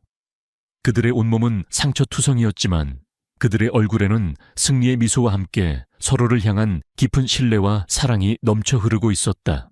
은하 씨, 당신이 또 나를 구했군요. 당신이 없었다면 나는 정말 아니에요, 지혁 씨. 우리가 함께였기에 가능했던 거예요. 두 사람은 서로의 손을 꼭 잡았다. 그들은 함께 죽음의 문턱을 넘나들었고 서로에게 없어서는 안 될 존재임을 다시 한번 확인했다. 그들의 사랑은 이제 그 어떤 시련에도 흔들리지 않을 만큼 단단해져 있었다. 그녀의 친절은 시험을 받았고 그녀는 자신의 용기가 그 이상임을 증명해 보였다. 한상진 부회장의 극적인 체포 이후 K 파이낸셜 그룹은 그야말로 대혼란에 휩싸였다. 그룹의 2인자이자 오랫동안 막강한 영향력을 행사해왔던 그의 몰락은 그룹 전체의 지배 구조를 뒤흔드는 거대한 태풍과도 같았다. 한상진과 연루되었던 수많은 임직원들이 검찰 조사를 받게 되었고 그룹 내부에는 서로를 믿지 못하는 불신과 함께 앞으로의 미래에 대한 불안감이 팽배했다. 한지혁은 이 모든 혼란을 수습하고 그룹을 정상화시켜야 하는 무거운 책임을 떠안게 되었다. 그는 잠잘 시간도 없이 밤낮으로 일하며 사태 수습에 매달렸다. 그는 가장 먼저 그룹 내 비상경영체제를 선포하고 한상진의 잔존 세력들을 척결하는 동시에 흔들리는 조직을 재정비하고 직원들의 불안감을 잠재우기 위해 노력했다. 그의 냉철한 판단력과 결단력 있는 리더십은 위기 상황 속에서 더욱 빛을 발했고 직원들은 조금씩 그를 중심으로 다시 뭉치기 시작했다. 신은하는 그런 지역의 곁을 묵묵히 지키며 그에게 가장 큰 힘이 되어주었다. 그녀는 더 이상 평범한 간호사가 아니었다. 그녀는 지역의 유일한 안식처이자 그가 어려운 결정을 내릴 때마다 현명한 조언을 아끼지 않는 든든한 조력자였다. 그녀는 지역의 지친 몸과 마음을 따뜻하게 보듬어 주었고 그녀의 존재 자체만으로도 지역에게는 큰 위로와 힘이 되었다. 검찰 조사가 본격적으로 시작되면서 은하는 사건의 중요한 증인이자 피해자로서 여러 차례 검찰에 출두하여 조사를 받아야 했다. 그 과정에서 그녀는 그날 밤 지하철에서 있었던 첫 만남부터 시작하여 한상진의 위협과 납치 미수 사건에 이르기까지 자신이 겪었던 모든 일들을 담담하지만 강단 있게 증언했다. 그녀의 용기 있는 증언은 한상진의 추악한 범죄 행각을 입증하는 데 결정적인 역할을 했다. 하지만 그 과정이 결코 쉽지만은 않았다. 한상진 측 변호인단은 그녀의 증언의 신빙성을 떨어뜨리기 위해 그녀와 지혁의 관계를 문제 삼거나 그녀의 과거를 들추어내며 인신공격적인 질문들을 서슴지 않았다. 그녀는 때로는 수치심과 모욕감에 눈물을 흘리기도 했지만 그때마다 지혁의 굳건한 믿음과 사랑을 떠올리며 꿋꿋하게 버텨냈다. 증인은 한지혁 회장과 연인 관계에 있다고 들었습니다. 그렇다면 증인의 증언은 개인적인 감정이 개입되어 객관성을 잃었을 가능성이 높지 않습니까? 아닙니다. 저는 제가 보고 겪은 사실만을 이야기하고 있습니다. 제가 그를 사랑하는 것과 그가 한상진 부회장에게 위협을 받았다는 사실은 별개의 문제입니다. 증인은 과거 어려운 가정 형편 때문에 힘든 시간을 보냈다고 들었습니다. 혹시 한지혁 회장의 재산을 노리고 의도적으로 그에게 접근한 것은 아닙니까? 변호사님, 말씀이 지나치십니다. 사랑이 돈으로만 계산될 수 있다고 생각하십니까? 저는 돈이 아니라 사람의 마음을 보고 사랑했습니다. 변호사님 같은 분은 평생 이해하지 못할 감정일지도 모르겠군요. 은하의 당당하고 논리적인 반박에 한상진 측 변호사는 더 이상 아무 말도 하지 못했다. 그녀는 더 이상 세상의 편견 앞에서 주눅들던 과거의 신은하가 아니었다. 그녀는 사랑하는 사람을 지키고 정의를 바로 세우기 위해 거대한 권력 앞에서 당당하게 자신의 목소리를 내는 강인한 여성이었다. 몇 달간의 치열한 법정 공방 끝에 마침내 한상진을 비롯한 모든 관련자들에게 법의 엄중한 심판이 내려졌다. 한상진은 횡령, 배임, 살인교사 등의 혐의로 무기징역을 선고받았고 그에게 협력했던 모든 이들 역시 그에 상응하는 처벌을 받게 되었다. K 파이낸셜 그룹을 뒤흔들었던 거대한 스캔들은 그렇게 막을 내렸다. 모든 것이 제자리를 찾은 후 지역과 은하는 비로소 둘만의 평화로운 시간을 가질 수 있게 되었다. 그들은 함께 여행을 떠나 과거의 아픈 기억들을 씻어내고 서로의 상처를 보듬어주며 새로운 미래를 계획하기 시작했다. 은하씨, 이제 우리 정말로 행복해질 수 있을까요? 아름다운 해변을 거닐며 지역이 조심스럽게 물었다. 그의 목소리에는 여전히 약간의 불안감이 섞여 있었다. 은하는 그의 손을 잡고 따뜻한 미소를 지으며 대답했다. 그럼요, 지역씨. 우리는 반드시 행복해질 거예요. 우리가 함께 이겨내지 못할 시련은 이제 아무것도 없어요. 그리고 우리에게는 이제 서로가 있잖아요. 그녀의 확신에 찬 목소리에 지혁은 안도감을 느끼며 그녀를 자신의 품에 꼭 끌어안았다. 그의 마음속을 오랫동안 지배했던 어둠과 고독이 그녀의 따뜻한 사랑으로 인해 눈 녹듯 사라지고 있었다. 그는 주머니에서 작은 벨벳 상자를 꺼내 그녀 앞에 내밀었다. 신은하 씨, 나와 결혼해 주시겠습니까? 상자 안에는 눈부시게 빛나는 다이아몬드 반지가 놓여 있었다. 나는 당신과 처음 만났던 그 지하철에서 세상의 모든 무관심 속에서 유일하게 내게 손을 내밀어 주었던 당신의 그 따뜻한 마음을 보았습니다.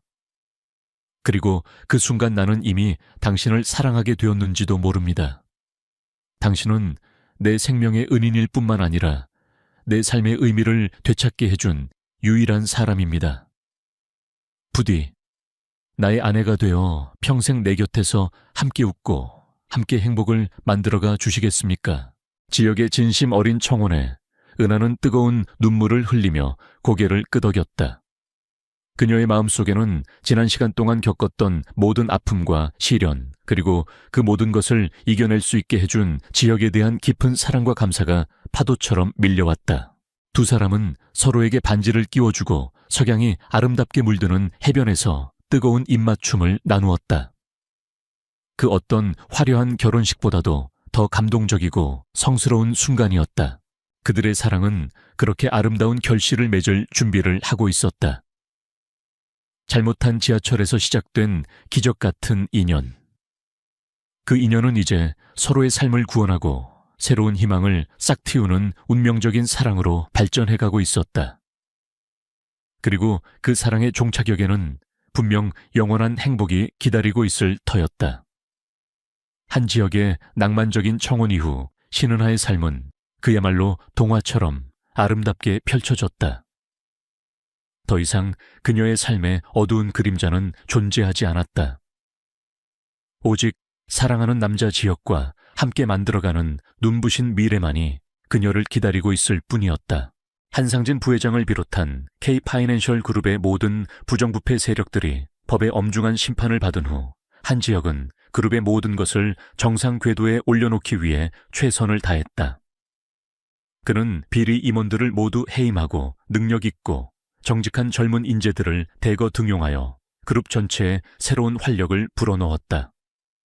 그의 개혁적인 리더십과 투명한 경영 방식은 재계의 큰 주목을 받았고 K 파이낸셜 그룹은 이전보다 더욱 신뢰받고 사랑받는 기업으로 거듭났다. 은하는 더 이상 병원 응급실에서 고된 3교대 근무를 하지 않았다.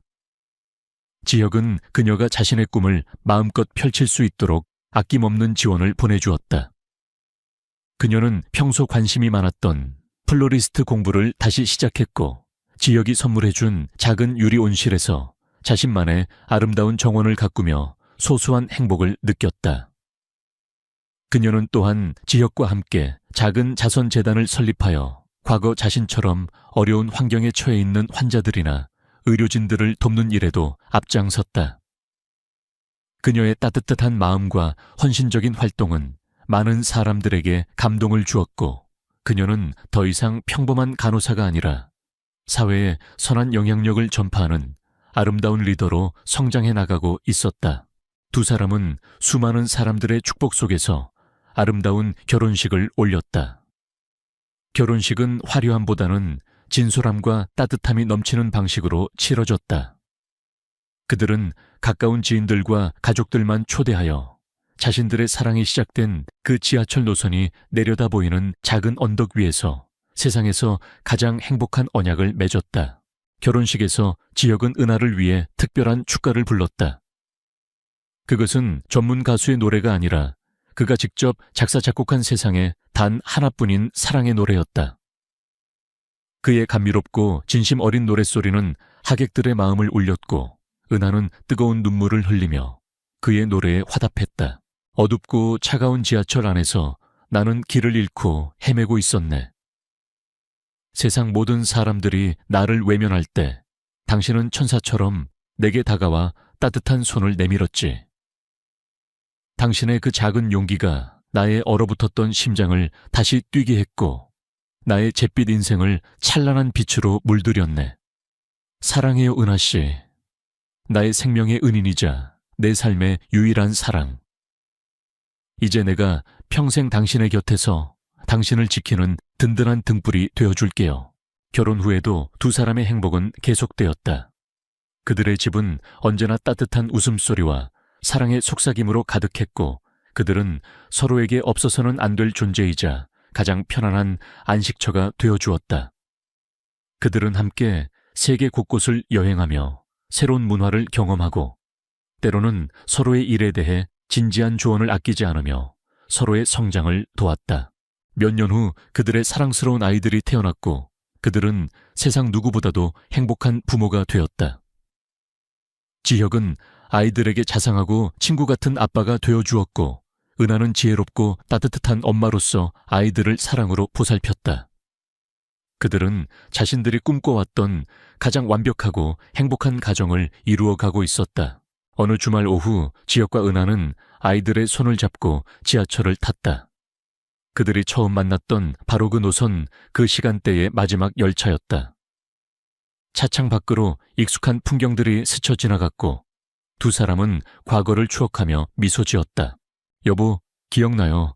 우리가 처음 만났던 그날 밤 내가 얼마나 당황했었는지.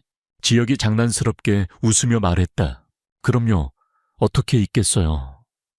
그때 회장님, 아니, 여보 모습 정말 가관이었는데 그렇게 잘생긴 노숙자는 난생 처음 봤다니까요. 은하 역시 웃음을 터뜨리며 대답했다. 하지만 만약 그때 당신이 그 지하철을 잘못 타지 않았더라면, 그리고 차가운 세상의 시선 속에서 용기를 내어 내게 손을 내밀어주지 않았더라면 지금 우리는 어떻게 되었을까요?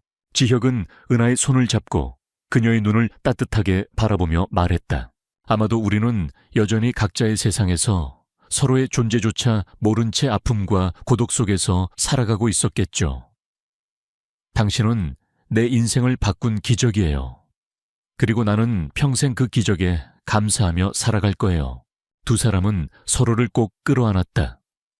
지하철은 그들의 추억과 사랑을 싣고 종착역을 향해 달려가고 있었다. 잘못한 지하철에서 시작된 그들의 운명적인 사랑 이야기는 그렇게 세상에서 가장 아름답고 완벽한 해피엔딩을 맞이했다. 그리고 그들의 행복한 여정은 마치 끝없이 이어진 철로처럼 영원히 계속될 것이었다. 때로는 작은 친절 하나가 한 사람의 인생을, 그리고 세상을 바꿀 수 있다는 것을 그들의 이야기는 우리에게 다시 한번 일깨워 주고 있었다.